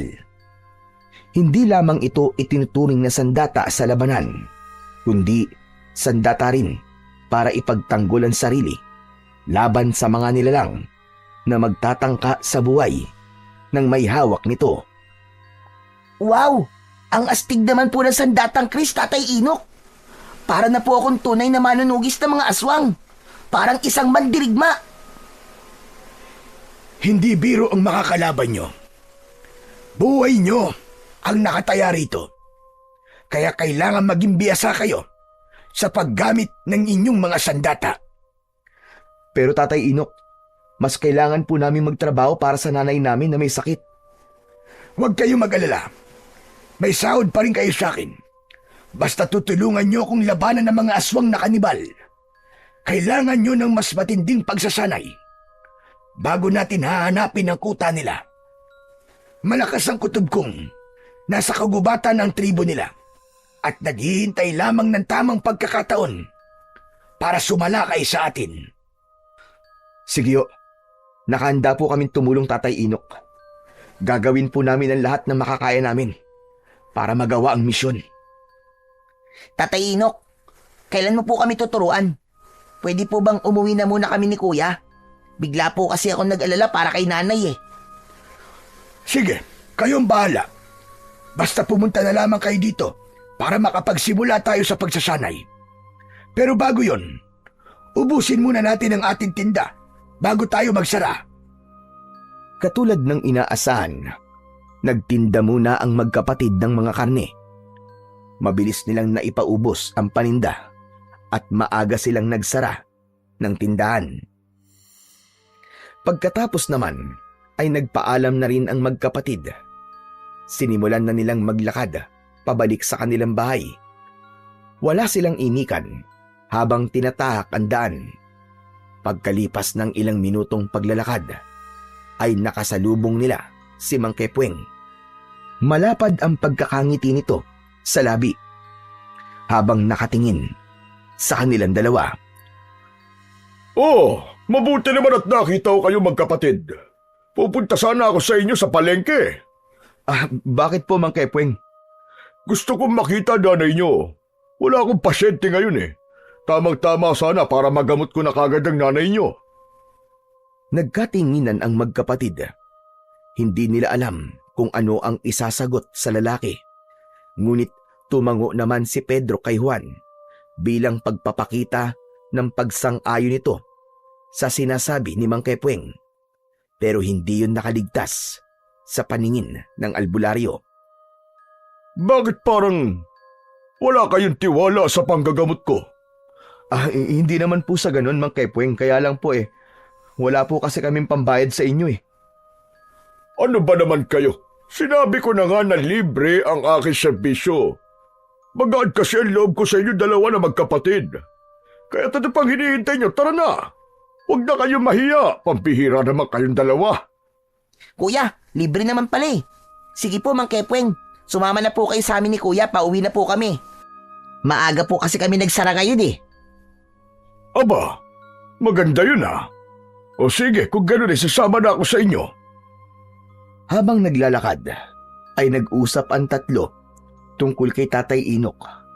Kaya hindi na malaya nila na nakarating na sila sa kanilang bahay. Pinapasok nila si Mang Kepweng na panayan tingin sa palibot ng kanilang kubo. Pagpasok nila hanggang kusina ay nakita nilang abala sa pagluluto ng karne ng kambing si Aling Senab. Nakatalikod ito sa kanila, kaya't hindi nito namamalayan na nakapasok na pala ang magkapatid. Nay, nandito na po kami. Maaga po kami nagsara ngayon. Nay, meron po kami kasamang albularyong titingin po sa sakit nyo. Aba, akala ko ba Pagharap ni Aling Senab, nabitiwan ito ang hawak na sandok at natigilan sa kanyang kinatatayuan. Hindi nito inaalis ang tingin sa nakatayong si Mang Kepweng. Nagtataka naman ang magkapatid sa kakaibang ikinilos na yon ng kanilang ina, habang si Mang Kepweng naman ay nakangiting nakatingin kay Aling Senab. Nay, Mang Kepweng, magkakilala po ba kayong dalawa? Si Aling Senab ang unang nakabawi sa pagkabigla. Ngunit kapansin-pansin ang pagbabago sa kilos nito. Nanghihinang napaupo ito at hindi tumitingin kay Mang Kepweng. Bumundol ang kaba sa dibdib ni Pedro dahil ramdam niya ang tensyon sa loob ng kusina. Kaya naman, hindi niya iniwan ang kanyang ina. Halata ang panginginig sa katawan nito, habang si Juan naman ay pinaupo sa mahabang bangko si Mang Kepweng, paharap sa lamesa. Pasensya na kayo. Baka masama lang ang pakiramdam ng nanay nyo. Oo, masama nga ang pakiramdam ko mga anak. Sige na, lumabas na muna kayo. At ako na lang ang makikipag-usap kay Mang Kepweng. Magkasamang lumabas ng kusina ang magkapatid. Ngunit nanatili silang nakaupo sa upuan nila sa sala habang pinakikiramdaman ang nangyayari sa paligid. Maging sa kung ano ang pinag-uusapan ng mga ito sa loob ng kusina. Hindi tuloy maiwasan ng magkapatid na hindi magtaka at hindi mag-alala sa mga nangyayari. Kuya, teka lang. Sa palagay mo, tama bang iniwan natin si nanay na mag-isa habang kausap si Mang Kepweng? Ewan ko, Juan. Hindi ako mapalagay. Alam mo, para talagang may mali eh. Halata na natakot si nanay kay Mang Kepweng. Ayaw niya lang ipakita sa atin. Magsasalita pa sana si Pedro nang lumabas si Mang Kepweng sa kusina. Kasunod, ang nakangiti nilang ina.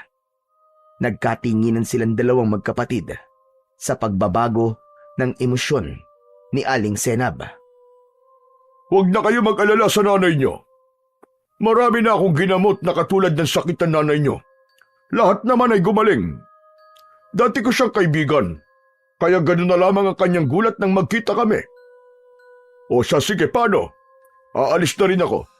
Basta't iinimin niya ang gamot na iniwan ko para sa kanya. Napatayo sa kinauupuan ang magkapatid dahil sa masayang balita na narinig nila mula kay Mang Kepweng. Tila nawala ang pag-aalala sa dibdib ni Pedro nang makitang maayos na ang kanilang ina. Inihatid pa nito si Mang Kepweng hanggang sa labasan. Hindi lang talaga mawala sa isip ni Pedro ang panginginig na yon ng kanyang ina kanina. Ngunit pinagbatayan na lamang niya ang masiglang pagkilos ng kanilang ina habang kausap si Mang Kepweng. Parang walang nangyari na bigla itong lumakas.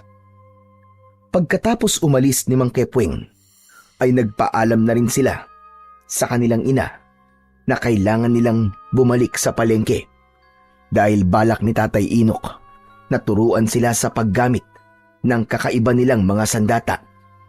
Hindi nila sinabi sa kanilang ina na balak nilang maging isang manunugis ng mga aswang na kanibal dahil ayaw na nilang mag-alala pa ito sa kanilang dalawa ng kanyang nakababatang kapatid na si Juan. Pagkatapos pumayag ni Aling Senab, ay naglakad na sila papunta sa palengke. Lumipas lang ang ilang minuto, ay maayos nilang narating ang kinaroroonan ng kanilang pwesto. Nadatnan nila ang matanda na kanina pang naghihintay sa kanila. Sinabi nila kung bakit sila natagalan. Ikaw na muna, Pedro, ang tuturuan ko kung paano gumamit ng jungle bolo. Pero sa kakahuyan natin gagawin ang pagsasanay dahil maraming tao rito. Hindi nila tayo pwedeng makita. At Tatay Inok, sabay niyo po ba kaming tuturuan ni Kuya? Oo, nakikita ko naman na mabilis kayong matututo sa mga ituturo ko sa inyo. Meron na talagang mga nakahandang kagamitan na pagsasanayan natin sa kakahuyan. Hindi nga sila nagtagal sa palengke at agad silang pumunta sa kakahuyan para sa pagsasanay na kanilang gagawin. Pagkalipas ng ilang minutong paglalakad, ay tumambad sa kanilang paningin ang lugar kung saan ay merong mga nakatayong mga kahoy na sinadyang ibaon. Ang paligid ay napapalibutan ng matataas na mga puno na nagsisilbing bubong laban sa sikat ng araw. Habang ang mga ugat at damo sa lupa ay nagsusulputan na parang mga ahas na gumagapang. Sa isang maluwag na bahagi ng gubat, nilinis ni Pedro ang lupa gamit ang kanyang jungle bolo. Isang mabigat at matalim na talim na kayang sumibak ng mga sanga at kawayan. Dito niya ginamit ang kanyang lakas at kasanayan ayon sa sinabi ni Tatay Inok. Ang mga troso na nakatayo ay ginawa niyang target. Bawat hampas ng jungle bolo ay may tunog na matalim na sumasama sa hangin. Sa paligid ay naririnig ang huni ng mga ibon at kaluskos ng mga hayop sa damuhan. Tila nakikiisa sa kanyang puspusang pagsasanay. Ang pawis ay tumutulo na sa kanyang noo at ang bawat galaw niya ay nagpapakita ng tapang at determinasyon. Ang lugar na yon, bagamat payak, ay nagsilbing lihim na pugad kung saan hinuhubog ni Pedro ang kanyang sarili. Hindi lamang bilang mandirigma, kundi bilang taong handang ipaglaban ang baryong nilipatan. Habang si Juan naman ay nagsisimula na rin sa pagsasanay gamit ang kris. Isang sandatang may kakaibang anyo. Ang talim naman nito ay alon-alon na parabang dumadaloy na tubig. Sa bawat pagwasiwas ng mga kamay nito, kumikislap ang bakal na tila apoy na sumasayaw. Mahigpit ang kapit nito at bawat hakbang sa damuhan ay sinasalubong ng mabilis at tiyak na galaw. Ginawa nilang katulong ang katahimikan ng gubat. Ang tunog ng pagbugso ng hangin at huni ng mga ibon ay naging musika sa kanilang pag-iensayo. Ang bawat hampas, bawat salag at bawat saksak ng kris ay hindi lamang pagpapatalas ng kakayahan, kundi isang ritual ng disiplina at lakas ng loob para kay Juan. Sumasabay ang dikta o utos ni Tatay Inok sa magkapatid. Tuluyang nagpamalas ng husay ang magkapatid nang matutunan nila ang itinuro ni Tatay Inok. Ngunit habang nag-iensayo ay bigla silang sinalakay ng mga kalalakian na nakabahag at may mga pana sa likod. May mga pinturang kulay puti ang mga muka at sumisigaw ng kakaibang pag-angil at paghuni ng bibig. At tanging ang mga ito lamang ang nagkakaintindihan. Pinalibutan sila ng kakaibang mga nilalang. Na kayo. Sila ang mga kanibal sa umaga at aswang sa gabi. Magagamit na ninyo ngayon ang mga natutunan ninyo. Maging si Tatay Inok ay humanda na rin sa pakikipaglaban sa mga bagong dating na nilalang. Halos 10 ang bilang ng mga taong may kakaibang mga itsura. Lahat ay nakangisi na kulay pula ang mga mata. Ang mga ngipin ng mga ito ay matutulis na parang pangil ng mababangis na mga hayop. Nakatayo sa gitna ng maluwag na kakahuyan ng 3 habang pinakikiramdaman ang galaw ng mga kanibal sa kanilang paligid. Tangan-tangan ang kanilang mga sandata laban sa mga pana ng kalaban. Mabilis ang tibok ng puso ni Pedro ng mga sandaling yon. Dahil yon ang unang beses na laban na gaganapan nilang dalawa ni Juan. Sa kaliwang tabi ay si Juan. Mahigpit ang hawak nito sa kris, handa sa bawat pag-atake ng mga kalaban. Mag-iingat kayo magkapatid. Talasan niyo ang inyong pakiramdam. Kayo rin po, Tatay Inok. Sa tingin ko po, kanina pa po nila tayo pinapanood sa pagsasanay. Kuya, wag na muna kayo magsalita. Para kasing nagbabalik na silang umatake. Tignan nyo. Hindi nga nagkamali si Juan sa sinabi nito. Unang sumugod ang 3 kanibal. Mabilis na parang mga hayop na gutom na gutom. Isang malakas na hampas ng jungle bolo ni Pedro ang dumurog sa isang balikat ng kanibal, habang ang isa naman ay tumilapon sa damuhan nang salubungin ng kris ni Juan ang iba pang kanibal. Lumipad ang mga palaso mula sa kanilang mga kalaban. Matagumpay naman na naiwasan yun ng magkapatid. Para silang hangin na nakikipagsabayan sa mga pag-atake ng mga kanibal na takam sa kanilang mga dugo at laman. Bawat sugat na tinatamo ng magkapatid ay nagdudulot ng pagka-agresibo sa mga kanibal na walang tigil sa pag-atake. Juan, puntiryahin mo ang kanilang leg. Ikaw naman, Pedro, salagin mo ang lumilipad nilang palaso gamit ang iyong bolo. Pero, Tatay Inok! Kahit malapitan ang pag-atake ng mga kanibal, ay hindi nakaubra ang mga yun sa bilis ni Pedro. Para bang naging malakidlat na sa pagkilos ang binata. Yun ang kapangyarihang hatid ng sandata sa magkapatid. Kaya naman, marami ang bumabagsak na kalaban sa lupa at si Juan ang tagagilit ng leeg ng mga nakahandusay na kanibal. Habang ang natitirang mga kalaban ay patuloy sa pag-angil na parabang hindi natatakot sa sandata ng magkapatid. Si Juan naman ay kumilos na parang sumasayaw sa indayog ng hangin. Inikot nito ang katawan at sa isang mabilis na saksak ng Kris ang tumapos sa ikatlong kalaban. Maya-maya pa, dumating ang iba pang mga kanibal. Mas lalong naging mabilis ang kilos ng magkapatid, habang si Tatay Inok naman ay humihingal na nakikipaglaban sa mga kanibal. Mas dumarami at lumalakas ang sigaw, ang mga hampas ng kalmot at paglipad ng mga palaso sa kanilang kinatatayuan. Tinamaan ng palaso sa balikat si Pedro. Padaplis yun, kaya hindi masyadong dumugo. Ngunit bigla siyang natigilan nang makitang unti-unting naghihilom ang sugat niya sa katawan, at nakita rin yun ni Juan dahil maging ang sugat nito ay nawawala rin. Huwag na kayong magtaka, sapagkat ang hawak ninyong mga sandata ay merong taglay na kapangyarihan na kayang magpagaling ng sugat sa sino man na may hawak nito. Kaya huwag na kayong mag-alala. Tapusin na natin ang laban dahil nagsisimula na silang sumalakay.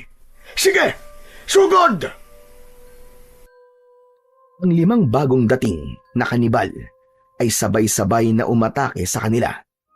Mabilis na umatras si Tatay Inok, ngunit bago pa malapitan, 2 katawan ang bumagsak matapos tagain ni Pedro ang mga sumugod. Si Juan ay humarang sa natira. Ang bawat alon ng Kris ay tumatama sa laman hanggang sa duguan ng humahandusay sa lupa ang mga kanibal. Pagod na sila, ngunit matatag pa rin silang nakatayo sa gitna. Hinarap nilang 3 ang nalalabing 2 kanibal. Humaginit ang itak ni Tatay Inok. Tumusok sa dibdib ng isa. Ang huli ay sumugod naman kay Pedro. Ngunit mabilis itong hinarangan ni Juan at sabay nilang tinapos ang buhay nito sa pamamagitan ng saksak gamit ang Kris.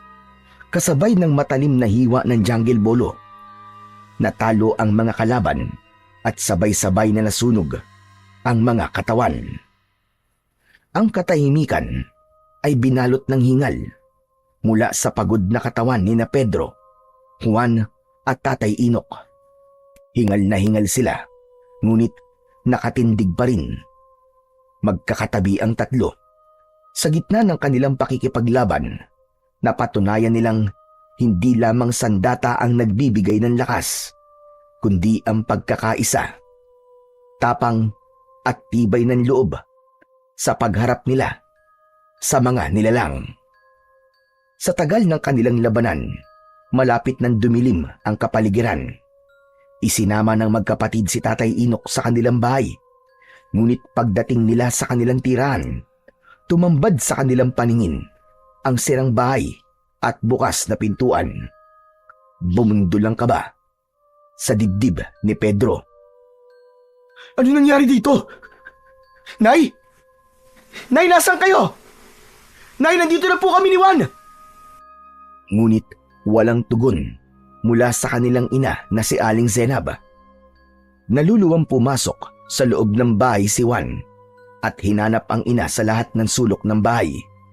Pagbalik sa labas ay naluluha itong nagsalita habang nanginginig ang katawan dahil sa takot at pag-aalala.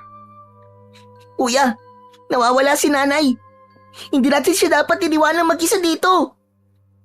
Malamang na merong kumuha sa nanay nyo. Sa itsura ng bahay nyo, parang nagkaroon ng matinding habulan mula sa mga taong kumuha sa inyong ina. Tatay Inok, ano na pong gagawin namin? Tulungan niyo po kaming mahanap si nanay. May sakit po siya, Tatay Inok. Baka po kung ano po nangyari sa kanya. Sa palagay nyo, sino ba ang kukuha sa nanay nyo? Bago lamang kayo rito sa baryo at imposibleng may magtangka sa buhay ng nanay nyo. Hindi po bago si nanay sa lugar na to, Tatay Inok. Dahil dito po siya ipinanganak. Kaya nga po nagtataka kami kung bakit bumalik siya rito eh. Kung ganito po pala kagulo ang lugar na to. Sino pang nakakaalam sa lugar na to? Si Mang Kepwing po. Yung albularyo pong gumamot kay nanay. Mang Kepwing? Mang Kepwing baka mo? Isang albularyo? Teka, parang narinig ko na ang pangalan niya. Pero hindi siya isang albularyo. Kilala ko ang lahat ng albularyo sa baryong ito. Imposible yun. Dahil palagi ako naglilibot sa baryong ito. Biglang nangihinang napaatras ng hakbang ang matanda. Bumakas ang takot sa mga mata nito at nag-aalalang napasulyap sa kanilang dalawang magkapatid. Hindi maaari. Kung hindi ako nagkakamali, si Kepwing ang nagdala sa nanay niyo sa kanilang tribo. Po, bakit naman po makakarating sa tribo si nanay? Dahil nakakasigurado ko si Kepwing na tinutukoy niyo ay ang anak ng pinuno ng mga kanibal na napatay ko at balak na magiganti sa akin. Siya ngayon ang pinuno ng mga aswang na kanibal. Pero bakit naman po madadamay si nanay? Wala po siyang alam sa away niyo. Yun na nga ang ipinagtataka ko, Pedro. Dahil ang kanilang mga pinapatay ay ang lahat ng may kinalaman sa aking lahi. Pero Tatay Inok, nabanggit po din nanay sa amin na kaibigan daw po niya si Mang Kepwing. Kaya po nagtiwala po kami ni Kuya sa kanya. Nagtiwala kayo. Kahit mabigat ang nararamdaman nyo sa kanya, di ba?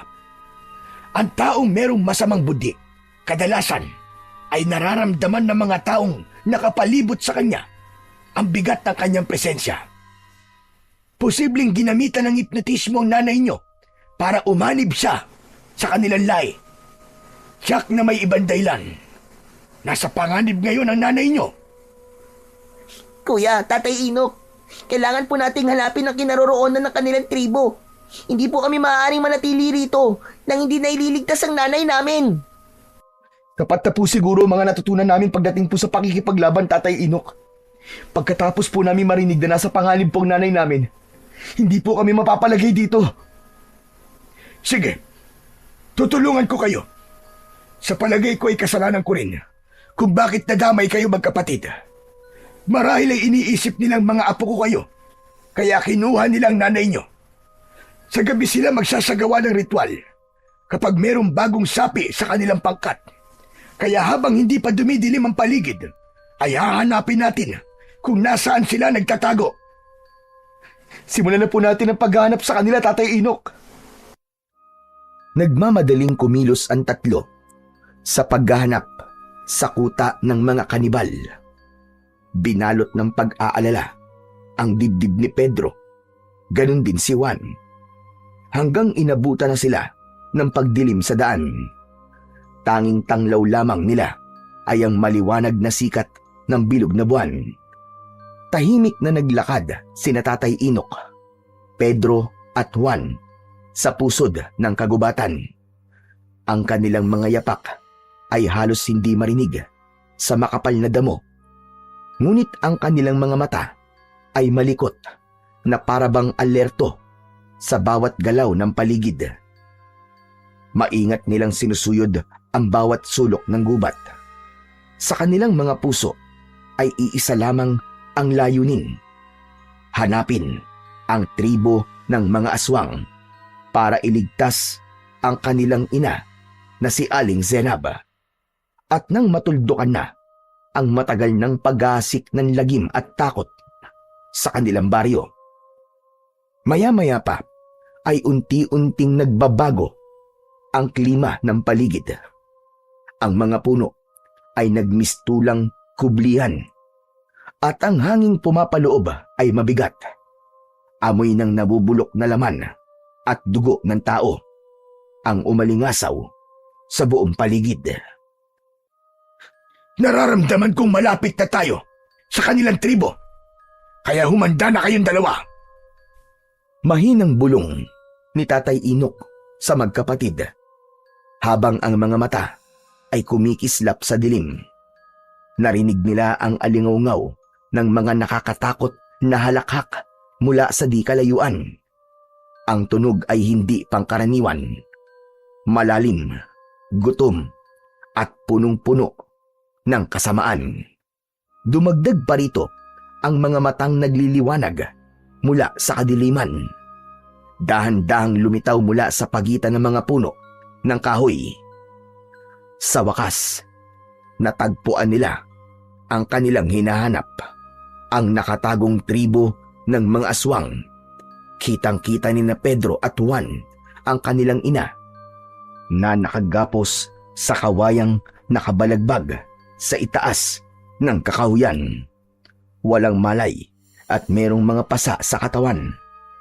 Habang ang malaking kawa ay kumukulo, nakalagay ang mga lamang loob ng mga biktima ng mga ito.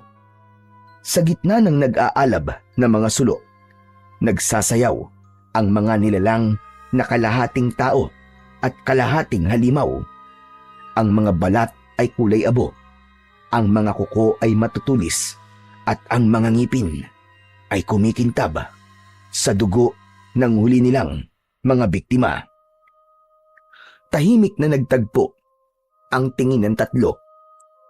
Walang salita, ngunit malinaw ang kanilang pasya na ang labanan ay hindi na nila maiiwasan. Pumunta sa gitna ng mga aswang si Mang Kepweng.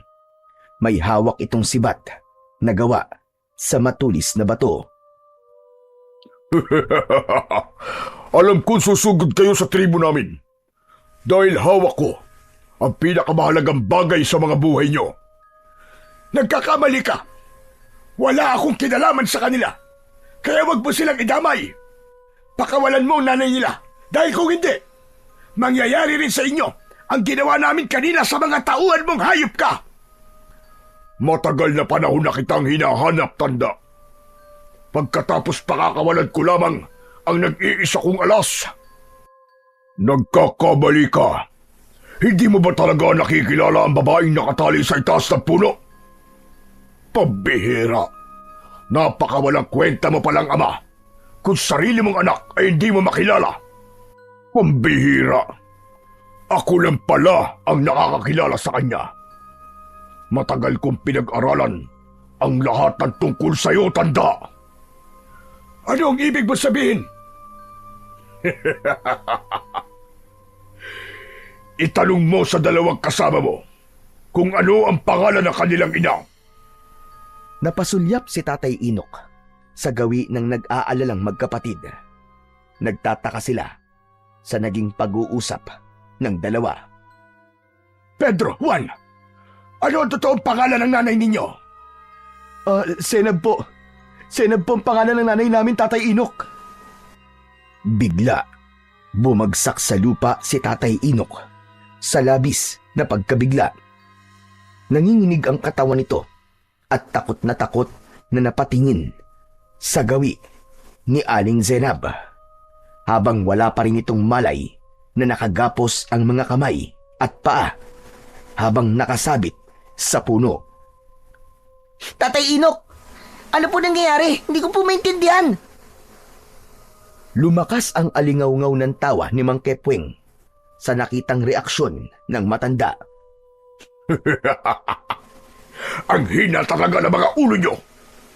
Anak ni Tatay Inok ang nanay nyo. Si Senab, ang bunsong anak ni Tatay Inok, na tinangay ng malakas na agos ng tubig habang tumatawid sila sa ilog para tumakas. Ang nakakuha sa kanya ay ang kaibigan rin niya na si Lento, na napatay ko rin dahil natuntun ko kayo sa baryo nyo. At sa dinami-rami ng paglilipatan nyo, dito pa talaga sa lugar kung saan nagsimula ang lahat. Tatay Inok, totoo po ba sinasabi ng halimaw na yan? Oo, Juan. Totoo. Mga apo ko kayo. Anak ko si Senab. Naluluwang bumaling ng tingin si Pedro sa gawi ni Mang Kepweng. Pakawalan mo nanay namin, Mang Kepweng! Kung ikaw ang pumatay sa tatay namin, dapat kang magbayad. Buhay ang kinuha mo. Kaya buhay rin ang magiging kapalit. Kaya nga ako naniningil sa inyo. Dahil buhay ang inutang ng magaling na manunugis niyong lolo. Nagpalit pa ng pangalan ng hayop. Akala niya siguro ay makakapagtago siya sa akin ng habang buhay. Hindi niya akalain na sa pagpalit niya ng pangalan, hindi kagad siya makikilala ng kanyang anak. Pinahirapan niya si Zenab sa paghahanap sa kanya. Pakawalan mo ang anak ko, hayop ka! Tayong dalawa magtuos! Huwag mong idamay ang pamilya ko! Ako lang ang may kasalanan sa'yo. Sobra na ang buhay na kinuha mo sa akin. Kaya tama na! Tapusin na natin ito! Nagkakamali ka. Damay-damay na to. Ubusan ng lahi. Matirang matibay. Tama lang, Satsat! Simulan na natin ang laban! Unang sumugod ang galit na si Juan. Hawak ang kanyang kris. Napuno ng sigawan ang salubungan ng mga naglalaban. Sabay-sabay na sumugod ang mga alagad ni Mang Kepweng. Kumakaway sa ere ang matutulis na mga kuko at pangil na kumikislap sa liwanag ng apoy sa gitna ng tribo. Ngunit sa sandaling yon, sina Tatay Inok, Pedro at Juan ay nagmistulang mga hangin na gumagalaw ng magkakahiwalay para labanan ang mga halimaw. At bawat galaw nila ay mabilis at halos hindi masundan ng mga mata. Maliban kay Tatay Inok na dahil sa katandaan ay madaling napapagod at nagpapahinga sa bawat kanibal na napapatay nito. Si Pedro naman ay kumikilos na parang naglalaho at muling sumusulpot. Ang kanyang jungle bolo ay sumasabay sa ihip ng hangin. Dumadaplis, ngunit eksaktong tumatama sa dibdib ng bawat aswang na lumalapit sa kanya.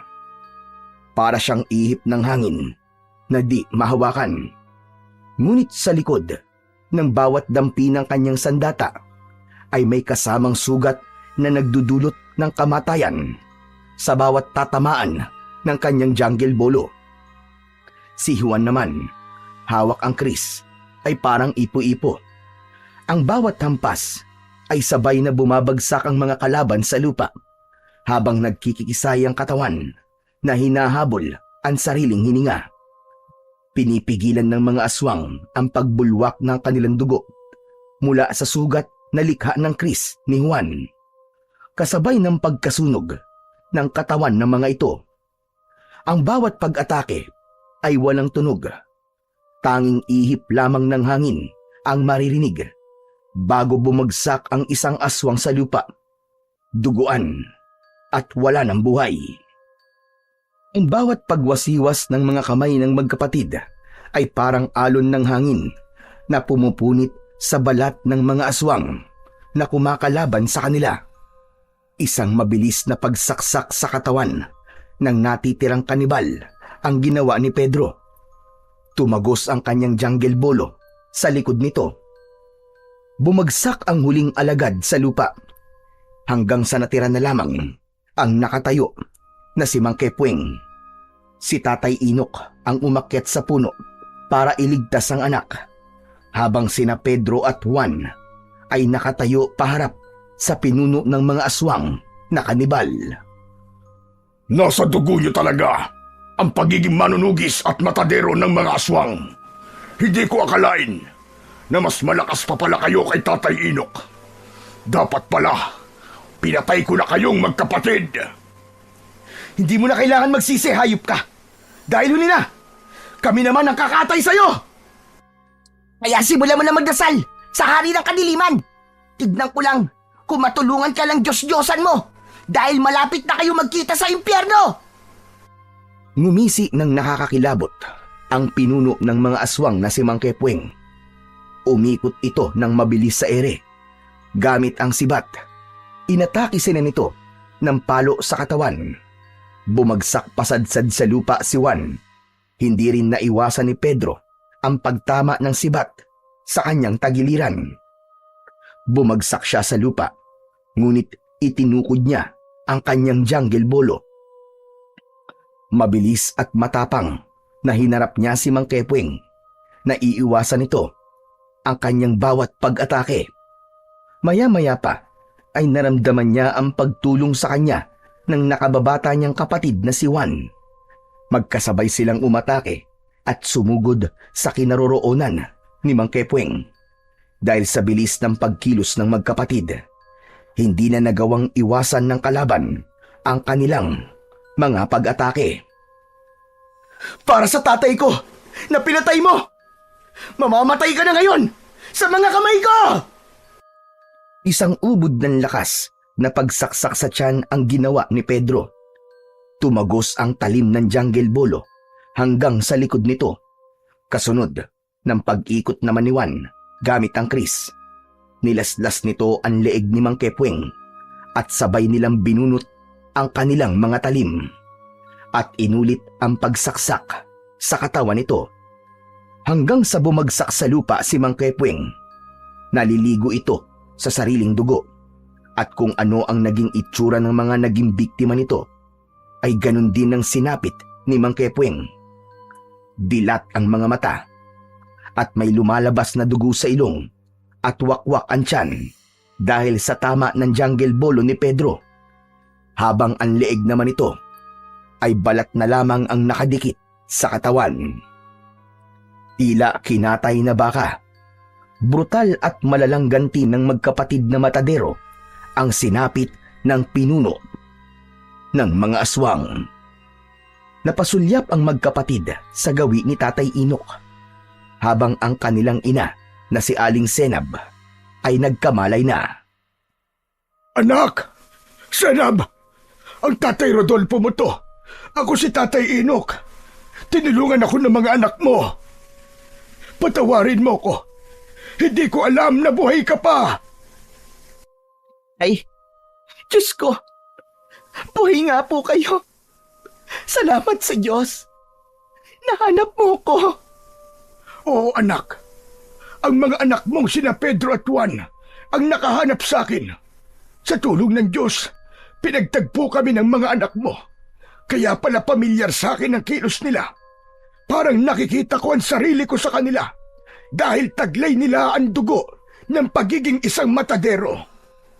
Bilang isang manunugis ng mga aswang. May papalit na sa akin. Wala nang manggugulo sa atin, anak. Magkakasama na tayong muli. Buo na ang ating pamilya. Tay, ang akala ko po talaga, hindi na tayo magkikita pa. Isang malakas na hagulgol ng iyak ang narinig nila sa mag-amang matagal nang hindi nagkita. Habang sina Juan at Pedro naman ay hawak pa rin ang sandata na tumutulo pa ang sariwang dugo ni Mang Kepweng. Napalapit sila sa kinaroroonan ng kanilang ina. Inalalayan nila itong tumayo at nilisan ang lugar na yon ng magkakasama. Kasabay ng pagkasunog ng buong tribo ng aswang na kanibal. Magmula ng gabing yon ay wala nang naging balita tungkol sa mga lalaking natatagpo ang patay sa kakawyan. Wala na rin ang banta ng panganib at natahimik na ang kanilang mga buhay. Masayang muka ng magkapatid ang bumungad sa tindahan ng matanda bilang mga bagong matadero sa palengke. Araw-araw na pinapanood ng mga tao ang pagpapakitang gilas ng magkapatid. Palaging ubos ang kanilang panindang karne. Hindi nagtagal ay nakahanap si Tatay Inok ng albularyong titingin sa sakit ni Aling Zenab. At dahil sa matyagang gamutan, gumaling ang kanilang ina sa sakit nito. Ngayon ay kasama na nila si Tatay Inok sa bahay. At sila namang magkapatid ay isa ng napakahusay na matadero sa palengke ng baryo ng Kalumpit. Sa kwento ni na Pedro at Juan, higit pa sa kanilang husay at lakas ang naging sandigan nila sa bawat laban. Totoo na ang kanilang tapang at kasanayan sa sandata ay mahalaga, ngunit higit sa lahat, ang kanilang pananampalataya sa Panginoon ang nagbigay ng tibay sa kanilang loob para lumaban sa kampon ng kadiliman. Sa gitna ng dilim ng kagubatan at panganib na dala ng mga aswang, hindi sila nawalan ng pag-asa sapagkat naniniwala silang kasama nila palagi ang Panginoon. Ang tao ay maaaring malakas at biyasa, ngunit kung wala silang tiwala sa Diyos, ang kanilang puso ay madaling panghinaan. Si Pedro at Juan ay nagtagumpay hindi lamang dahil sa kanilang sariling lakas, kundi dahil naniwala silang hindi sila nag-iisa, na sa bawat hampas ng kanilang mga sandata, ang Diyos ang gumagabay sa kanila. Ipinakita nila na ang pagmamahalan ng isang magkapatid ay palaging magkasama sa hirap at ginhawa. Dahil sa ating sariling buhay, hindi man natin kahaharapin ang mga kanibal o aswang, haharapin naman natin ang iba't ibang klase ng pagsubok na susukat sa ating katatagan. Kaya piliing maging mabuting tao upang ang kaparusahan ay hindi natin sapitin sa kamay ng may likha sa atin.